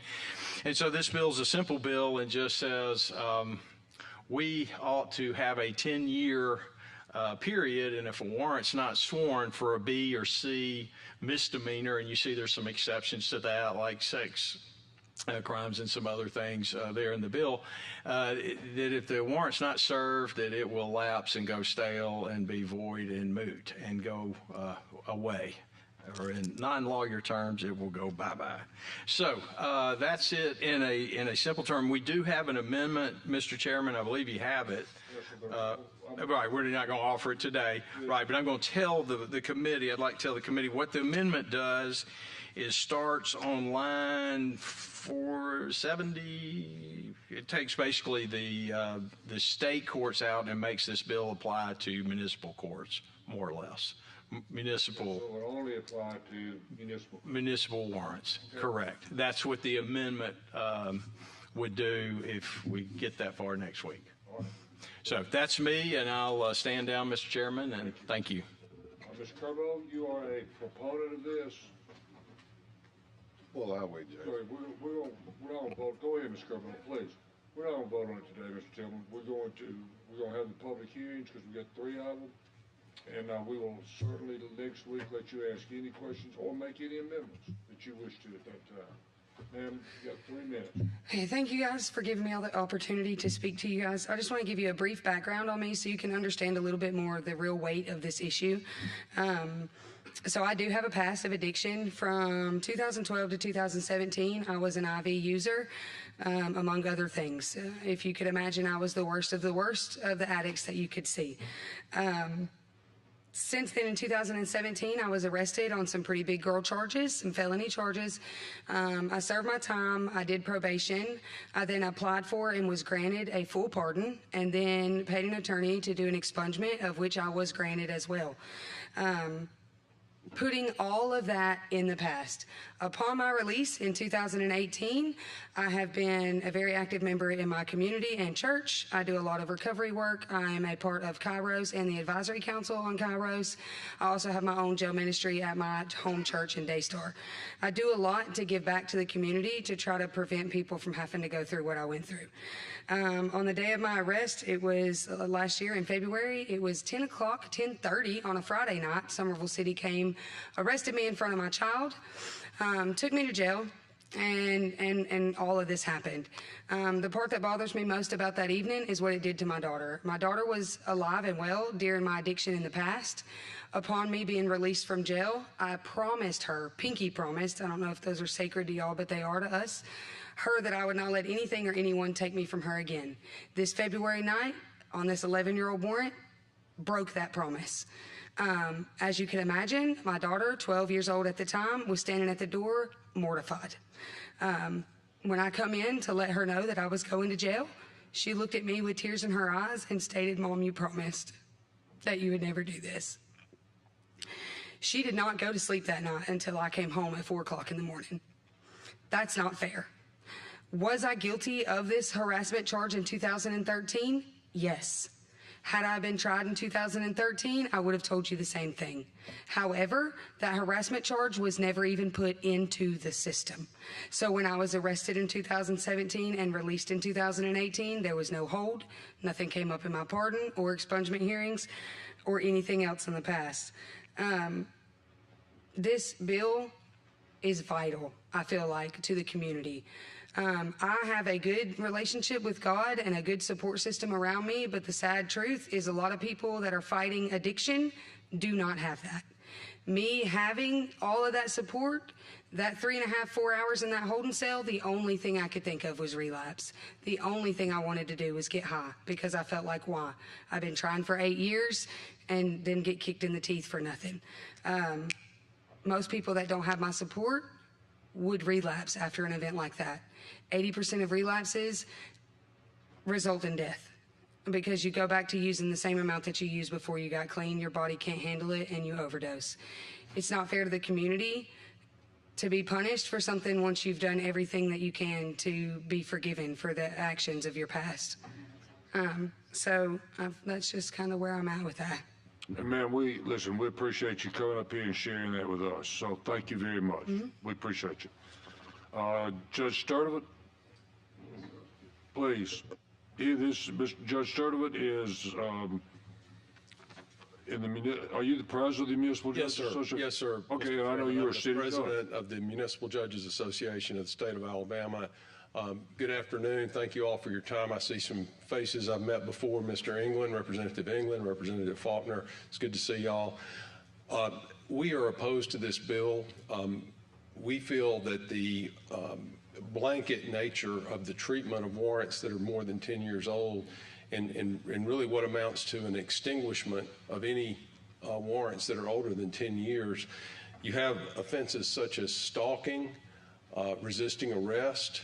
Those are serious offenses. The ability of a defendant to simply have a 10-year run out the clock is not well founded. I would say that this bill does not show appropriate respect to our law enforcement officials, to our magistrates who issue warrants after a process which requires probable cause. If somebody gets arrested, there's always going to be situations in individual circumstances where perhaps in one circumstance there was an injustice, or it might not be the way everybody would like to have seen it gone. This may be one of those situations. However, when someone is arrested, they know they're arrested. And they've got the ability later, if they have a situation where they've had rehabilitation or other things, they can go back and try to have that warrant recalled. I do that all the time. I do it frequently, particularly in situations like this. But with all due respect, to have a blanket situation where automatically after 10 years, it's gone. I am the municipal judge for the city of Vestavia, but I'm also an attorney. I'm in private practice. Part of my practice is criminal defense.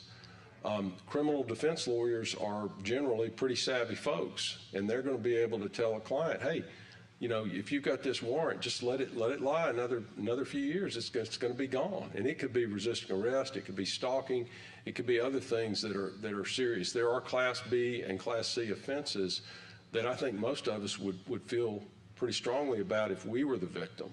I think this does a disservice to our law enforcement officers, to our judges, because our judges are basically having this taken out of their hands, to our magistrates and court clerks, and most importantly, to the victims. And we would ask that this not be adopted. Yes, sir, Senator. Hang on, Senator. Mr. Stover, we're going to take questions in a moment. I got one. Is your dad a lawyer? No, sir, but my when I began, I was in the JAG Corps right after law school. When I started practicing in Alabama after the JAG tour, I learned of a judge in Huntsville, or a judge and an attorney named James Robert Sturdivant, which is my name. We were not related, and I never met him, and I believe he passed away fairly soon after I started. I used to get his mail, and I'd get calls every now and then. Okay, it's a little bit of an unusual name. I was just curious. It has absolutely nothing to do with satisfaction. I hear good things about him. Thank you. Mr. Chairman, are we going to hold questions for the speakers until later? Thank you, sir. Mr. Fuqua? Thank you. Thank you, sir. Appreciate it.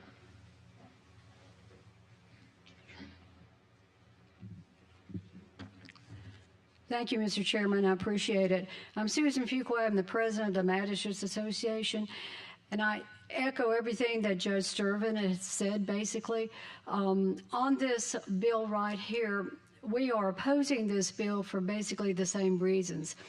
I am a court clerk, which a court clerk basically by virtue is a magistrate, and I'm custodian of the records. And over here it gives blanket coverage for all the magistrates to just go ahead, just like Judge Sturvin said, is just to recall this. And the concern is, as he mentioned, stalking. Some of these serious Class B, which that's what stalking is, and some of these harassment, disorderly conduct, all of these. And we have, what concerns me is that in this and in further in this bill, it says after, if you recall this warrant, we get in touch with law enforcement to let this know that the warrant has been recalled. What happens to the victim? Because there are victims that are involved in this. And so my magistrates, and I'm sure we've got like 283 municipal courts in the state of Alabama, close to 1,300 magistrates in the state. We take issuing warrants very seriously as far as determining probable cause, after doing depositions, getting witnesses in and things like this. Once that warrant is issued, it's sent down to law enforcement from the order of the court to execute that warrant. Basically, a letter is sent out to that stating that we have a warrant out for your arrest. This is the bonding process and all of that. So, and it goes into the database, NCIC database, to other, all the other police departments and such like that. So, you know, for all these strong reasons to oppose this bill, it's basically looking at, honestly, it's soft on crime bill for this. We worry about the victims. And you take that stalking charge, Bill, You have this warrant that's over 10 and a half years. Magistrate recalls it. 6 months later, that perpetrator from that warrant, God forbid, kills that victim. But we recall that warrant. I believe if this has to go through whatever, that magistrate should not have the authority to determine whether or not looking at that warrant to see is justified to recall that. That, to me, is the judge's position to look at that. Good. Thank you, ma'am. Appreciate you very much. All right, are there any questions for the members for any one of these three individuals that spoke? Yes, Mr. Chairman. To who? Jim Sturdivant and possibly Susan. Either one. Yep. Yes, sir. Please. Good to see you. Representative Faulkner. Yeah, good to see you, Jim. Tell me, you heard the young lady who spoke, and her story is very compelling. And it sounds like to me, I heard her say that it was not processed or it was not put in the system. It was very botched, is what I hear from that situation.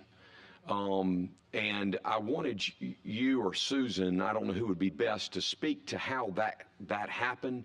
Obviously, we want to have that avoided, the situation that happened to her. But what I was going to ask you is there some way that this, you made a very compelling argument about this not being a blanket dismissal after 10 years. And that resonates with me. I'd like to be able to fix her situation and not have a blanket dismissal after 10 years. And perhaps have in it Susan's comment about the judge being the person that should have the discretion to decide whether this should be dismissed, perhaps a review after 10 years by a judge who then makes the decision, well, maybe this doesn't need to be around here when he considers facts like this young lady. So I throw that to y'all because I know both of you. I know how great a job you do in my area, in my district. So, and two different cities, by the way. Can you speak to that? Is my thought on this.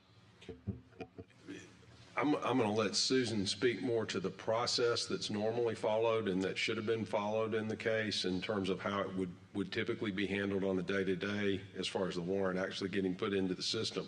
I will tell you that my personal philosophy is if somebody has, particularly if it's a relatively minor offense, and then they've had other problems, as this lady said she had, that were more serious, but then she went through a period of rehab and this sort of thing, I would certainly look very favorably, not again that I would do it in every single case, but I would certainly consider very favorably dismissing it. But again, it would be a case-by-case basis. And I do like the idea of perhaps a review, a mandatory review or something at that point, as opposed to it just being dismissed. But I will let Ms. Fuqua answer the more procedural aspect of your question, Representative. Thank you. Yes, Ms. Faulkner. Basically, when we have, as far as issuing a warrant, the process, what should happen, and like I said, I go to a lot of different courts on this, but basically, determining probable cause. After we determine probable cause, we issue the warrant. The process should be, when we issue that warrant, then basically that is an order from the court that obviously goes down to law enforcement. It goes to where it gets put into a database, the NCIC, that goes out, that gets into dispatch, that goes out to all the law enforcement agencies, okay? Now, I can't speak for every court, but that's what it should be, and I would think the very high percentages of the courts do have that on there. We send, and I know just about all the courts send a letter out as soon as that warrant is issued on that individual to let that individual know that there is a warrant out, this is the charge, this is your bond, this is a procedure, to turn yourself in, all of this. And that's basically, that's a procedure that should be, handled like that. Now, I go when I speak to all municipal courts around, and there is a lot of old warrants in the system. There is. And I do believe in reviewing these warrants to see. That I'm not opposed of. I am a believer of that. But when it comes to some serious offenses, such as these, and there's victims involved, then the magistrate should not have that blanket coverage to just say, well, 10 years, and I'm just going to pull that up, especially when I'm custodian of the records and I'm accountable for everything that goes through and all the record keeping and all the records of that court. Even by virtue I am a magistrate, I'm still custodian of everything. That should be reviewed by the judge to let him look at it or let her look at it and see whether or not that needs to be. But if it does, then that victim needs to know that is what happened. So I think this bill needs, some amendments or whatever on this, but there is a process that you go through. Now, I can't speak for every court. Okay, Mr. Starr, did you have a question? No, sir, I've got a comment, though. Well, we're going to take those. Right now, this is a public hearing. If you got a question for Mr. Fuqua, please go ahead. Otherwise, I will send it back to Senator All right, go ahead, Mr. Starr. I do have a question. I did a lot of background investigations, and one of the problems, doing pardons and pre-sentence investigations was a lot of the cities are under different systems, and they all don't talk to each other. Yes, sir. And that's one problem. And I can see in her instance, when somebody does a pardon, they do NCIC and then AOC and different systems. But some of these cities are under different systems which doesn't talk to each other. Is there any way we can bring those systems and make everybody unified where we can have that information so we won't have this particular case? That's a very good question. Thank you. There's probably 4 vendors that out of all these courts, which probably a few that I'm not aware of, that have municipal courts.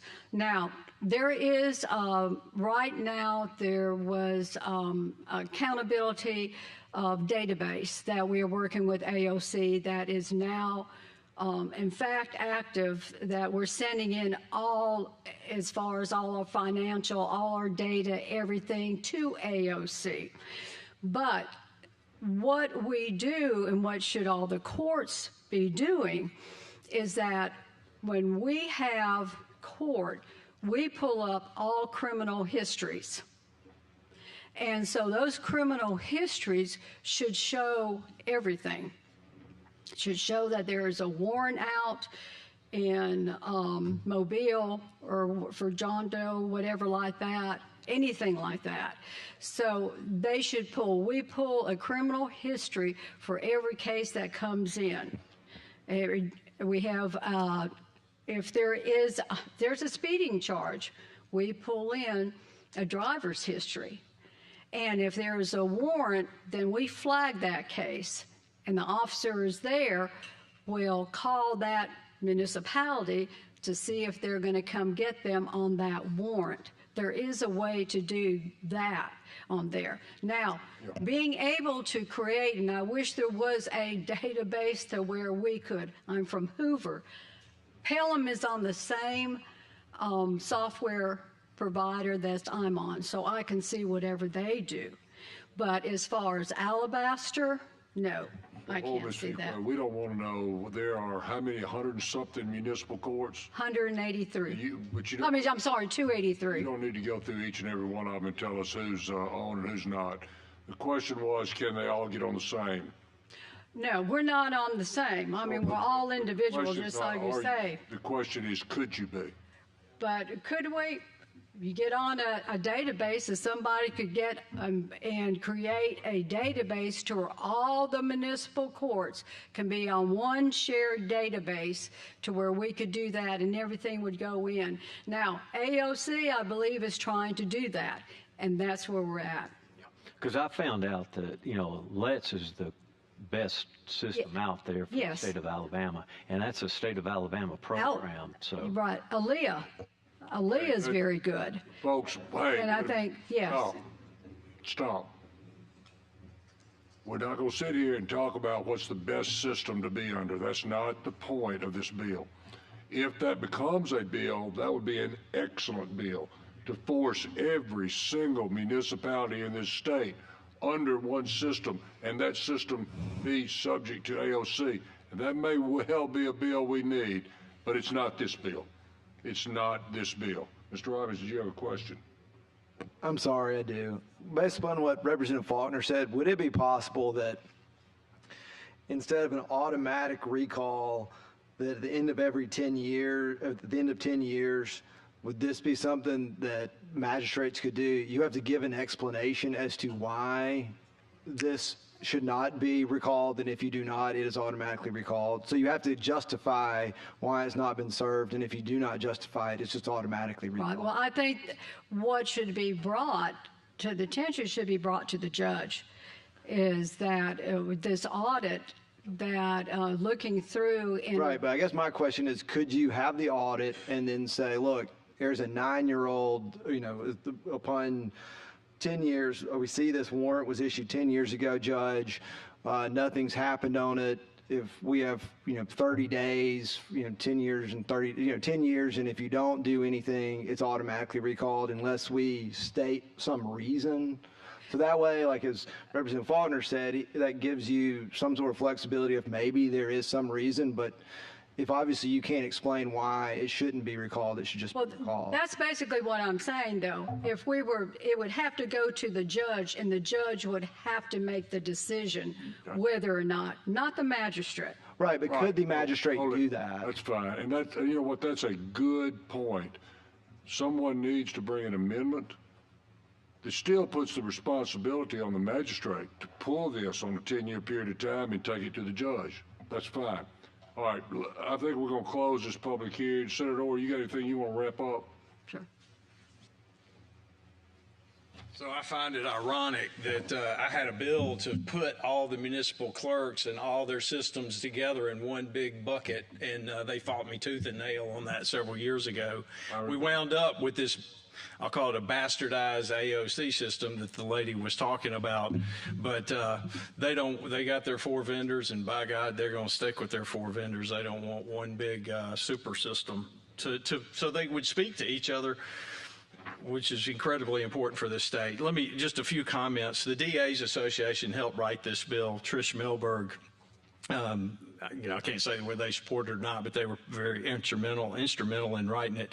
The Somerville Police Department said when they got the warrant, they had no choice but to execute the warrant and go out and arrest Ms. Curbo. There was no flexibility whatsoever. And I guess my final comment is 10 years. For crying out loud, 10 years, the government sat there and did nothing. And now we're going to act like, oh, these are important crimes that have been, and they've done nothing towards getting these warrants served. And to me, it's a very reasonable time and something we ought to do so they don't have these just hanging out there ad infinitum forever. So I appreciate the committee's indulgence. Leader Stahagen will be handling the bill. Ms. Curbo is his constituent as well, but he said he wanted the lawyer down here for the first round. So thank you, Mr. Chairman. Thank you, sir. Okay, that's going to close the public hearing on this. Obviously, there needs to be some work done. So let's see what we can do about getting this in a line that makes everyone at least a little more comfortable. Representative Sellers, how about House Bill 53? Good afternoon, Mr. Chairman, and to the committee. House Bill 53, under existing law, it is the policy of the state to assure that minor children have frequent and continuing contact and substantial parenting time with parents who act in the best interest of their children.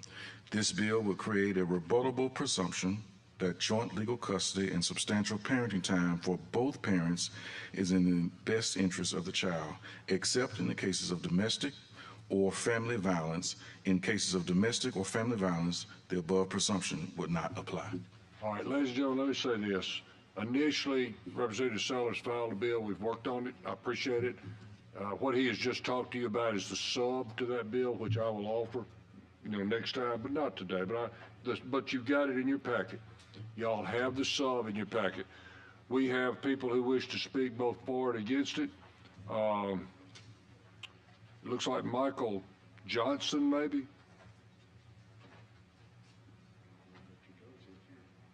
I don't know. Amanda Garsman. Okay, so those were two of the proponents. Anybody here? Is it Sherman? Michael Sherman? I think, Mr. Sherman, Judge Sherman, you're an opponent, not a proponent. That's right. Correct, that's what I thought too. But it looks like, have we got an Amanda, Guzman? Okay, then Judge Sherman, please come on.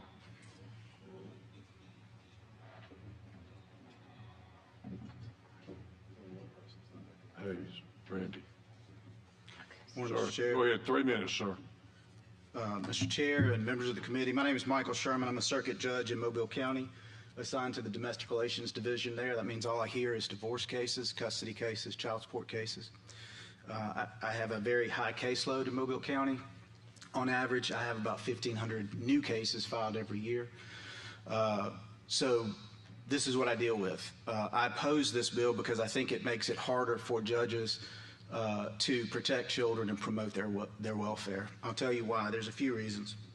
Before I tell you the 3 reasons I want to point out, it's important to know that the statutes currently in effect already tell me as a circuit judge that I must consider joint custody in every case. That's already a law. It also says if the parents agree to joint custody, then I must, there's a presumption that I should enact that or make specific findings not to. What this does is now expand that to include the very parents that have demonstrated by the fact that they don't agree to joint custody. I'm now supposed to presume they should have it. The 3 problems I have with it and think it's a bad idea is that 1, it puts parents' rights before children's needs. This bill would treat nursing infants the same as a 6-year-old child with Asperger's syndrome, the same as an 18-year-old that's in college. It would presume that for each of those people, they should be having joint physical custody with their parents. It will also disregard the past caretaking relationships and emotional bonds that child has had with their parent. Either parent, mom or dad, whoever it was, it says it doesn't matter. The fact that your parents have now decided to get a divorce, we're going to wipe that slate clean, and now it's presumed you should have joint physical custody. That disregards the emotional attachment bonds that child has with its primary caregiver, which causes a lot of problems for that child down the road. That's not my opinion. That's sociological research over decades. In addition, the second reason is that it will lead to more conflict between parents.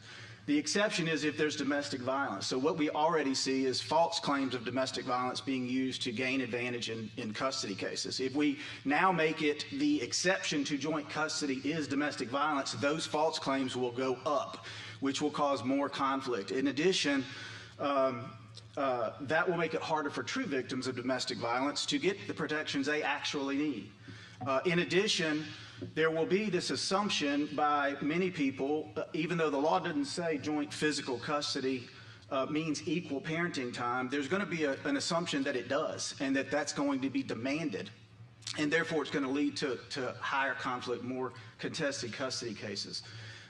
What we know is that high conflict leads to negative consequences for children. In other words, children of high conflict divorce suffer by every measure, both as children and as adults.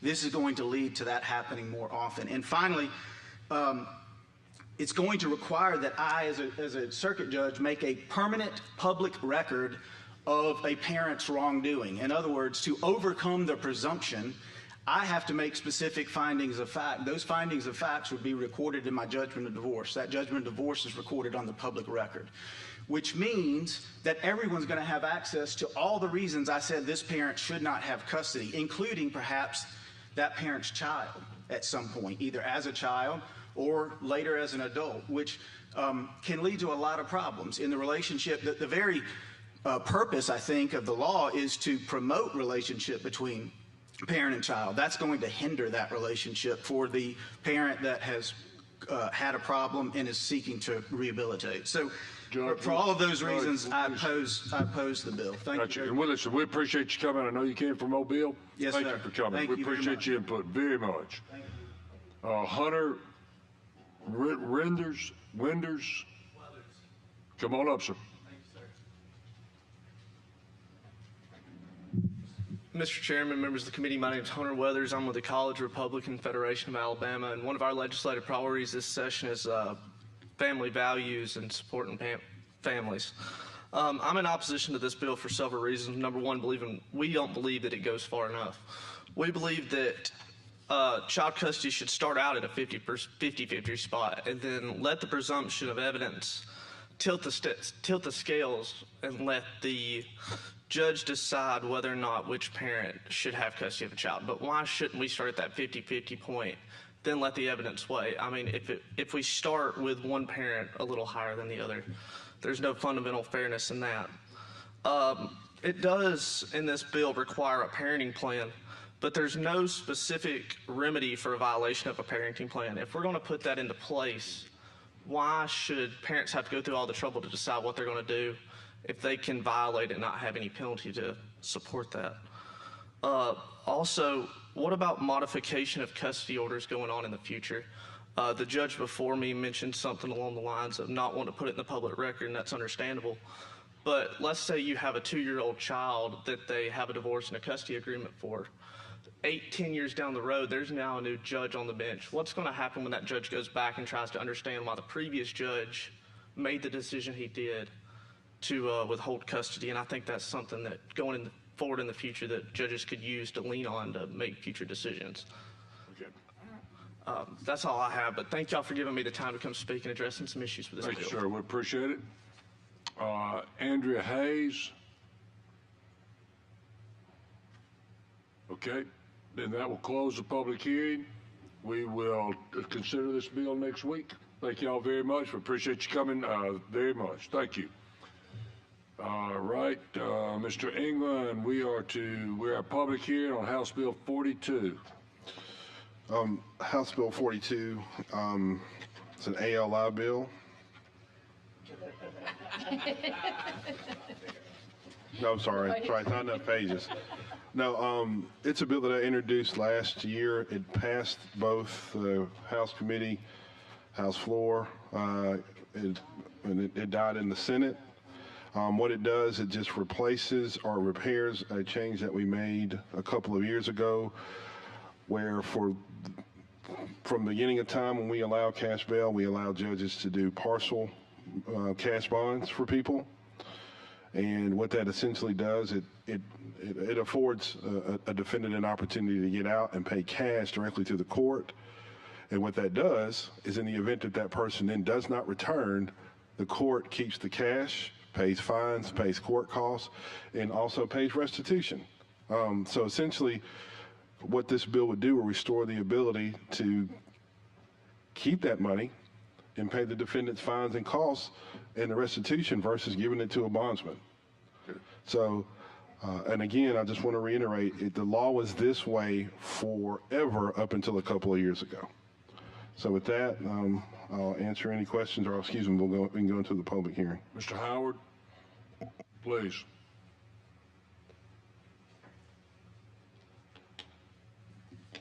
Thank you. I'm grateful for this opportunity. I'm the Vice President of the Bail Bond Association in Alabama, and I represent 700 agents and recovery agents across the state. We oppose this bill, and the main reason why we oppose this bill comes down to responsibility. With the current bail bond system, if someone posts bail with a bail bonding company, if they fail to appear for court, the bonding company is liable for their bond. They're given a certain amount of time to produce that person for the court or return them to custody. If they cannot return that person to custody, then they have to pay the full amount of the bond to the court. And that system has been in place for 125 years across the United States. Now, this is not the first time this legislation or this type of legislation has come before a committee. In 2012, the DA's Association came in front of the legislature and said, we need to pass a bill. And the reason why we need to pass the bill is because we're desperately needing money for the court system. And they told the legislature, if you don't pass this bill, 500 clerks are going to be laid off the following year because of lack of funds for the courts. That bill was passed. Inside that bill, there was a $35 filing fee. Anyone that was arrested and anyone on a criminal misdemeanor or felony charge had to pay $35. And then at the end of their case, if they were found guilty, they would have to pay a bail bond fee of $100 to $450 on a misdemeanor offense, $150 to $750 on a felony offense. So inside that bill was a filing fee and bail bond fee. As a result of that bill being passed, millions of dollars has been contributed over the past 12 years, and that money goes to the courts, the Sheriff's Department, the DA's Association, Forensic Sciences. That is already happening, and that's been happening for the last 12 years. There's another consequence here with referring to this as just a revision of cash bail. It's actually what's called a percentage bond. They do this in Kentucky, and they do this also in Illinois. And it's also classified as bail reform. Bail reform has been happening for the last 10 years across the U.S. In the state of California, they released a report in 2022, and they talked about the effects of zero bail, someone getting out and being released on their own recognizance or a pretrial release versus being with a bail bonding company. The failure to appear rate went up to 72% in their state. The likelihood that they would commit another criminal offense went up on misdemeanors 123%. The likelihood that they would commit another felony went up 90%. The likelihood that they would commit 2 or more crimes went up 148%. One last example, and then I'll close. Last year, Iris Martinez, who was the circuit court clerk of Cook County, Illinois, which is a very large county, they implemented a system that was called the Pretrial Fairness Act. And again, it was a no-bail system.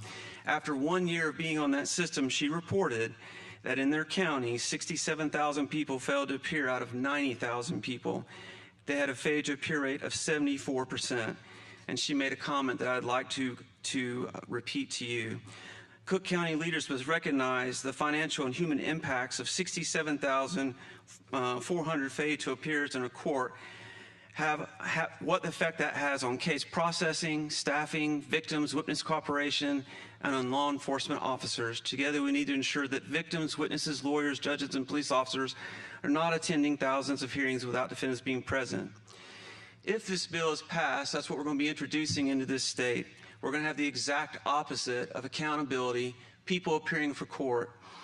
If they do miss and they're out on a percentage bond, a warrant would be issued, they'll be put on a case administrative docket, and that's it. So what does that do? The failure to rate will escalate. Thousands of warrants would be issued and placed on the shoulders of our diminished police forces. In addition to that, thousands of cases will be put on court administrative dockets. Thank you, sir. Thank you, sir. We certainly appreciate you coming. We appreciate your time. And that causes problems. Thank you. Can I just respond to a couple of those things? It's your bill, Mr. England. You certainly may. First and foremost, for anybody to come in here and call this a zero cash system, that's just being disingenuous. And it's unnecessary. It really is to come up here and just throw a red herring out here. It's not a zero system. It's a percentage bond, just like you called it. You've got to give something. And also, you could have saved us about 4 minutes by just saying, I don't like the bill because it hurts my business. Because that's all you said. Bottom line is, you want full bonds because it means I got to go to a bondsman, versus being able to pay a percentage to the court and pay for some of your fines and costs in the event that you don't appear. And also, the other part of that disingenuous testimony you just heard is that, like, all of a sudden, if we're using bondsmen, all these people show up in court. Like, we got it. We can't be serious. As a matter of fact, that most times, most bondsmen don't find out where their client is until they come to court when they're in jail that, we picked up for them. And also, for what it's worth, the Cash Bond Act that we are currently operating under is probably 40 years old, if not, it hasn't been amended. Instead of amending it, we created the Bonding Association, the Sunset Committee, to deal with some of those issues. But to be honest with you, we don't require people who do cash bonds or bonding to hold enough money in escrow to cover all the bonds they write. So what ends up happening is when they come to court and they get forfeited, you know what they say? Well, if you make me pay all these things, you'll put me out of business. And 9 times out of 10, we don't do it.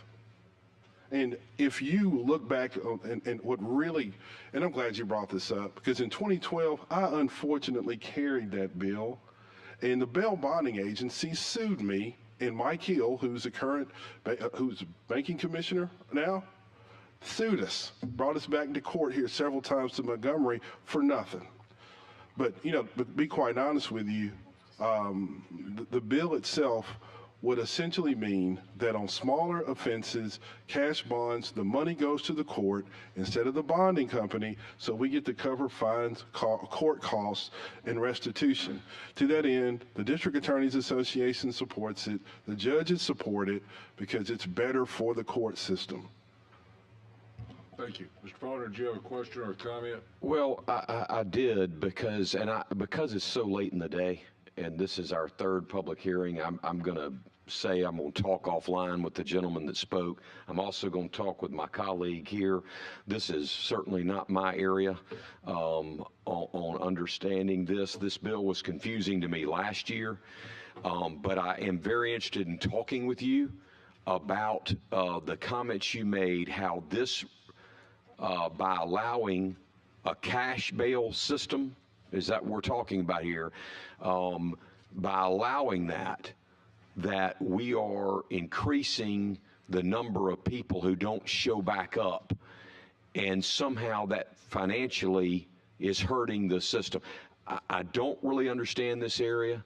I'm kind of glad I don't, but you said a lot of things that resonated with me, and then I'm hearing the opposite from my colleague who I respect too. So I just need to get with you, and I need to get with you. Thanks. Just want to point out also, back in 2012, the reason why we did the court cost bill is because we did several studies that showed that there were probably hundreds of millions of dollars in unrealized money to the state on forfeitures from when they don't return the client. So again, the only way that 9 times out of 10 that we get the money to our court system is through a percentage bond on cash. Because again, basically you're choosing between either that money going to a bondsman where we don't ever see it in the court system, or we get cash, so in the event that they show up, at least you get some of the money that they owe, and also the victim also gets restitution from it versus giving it to a bondsman. So, I mean, I could go on and on about bondsmen, and the fact that he brought up Kentucky. They don't even do bonds in Kentucky anymore. They don't have them. They do sureties. But the bottom line here is that, and we may need to explore going forward, even continue that allowing that, and just going to sureties. But for that sort of disingenuous testimony to go to California and to say that we're not going to require 0 bonds and, we're going to go back to this whole thing, it's just disingenuous, and it's just flat out unnecessary. Just stick to the facts. And none of that, about 95% of what he said wasn't even factual. All right. Thank you all. Another successful meeting for the judiciary. Short, sweet, and to the point. We will see y'all next week.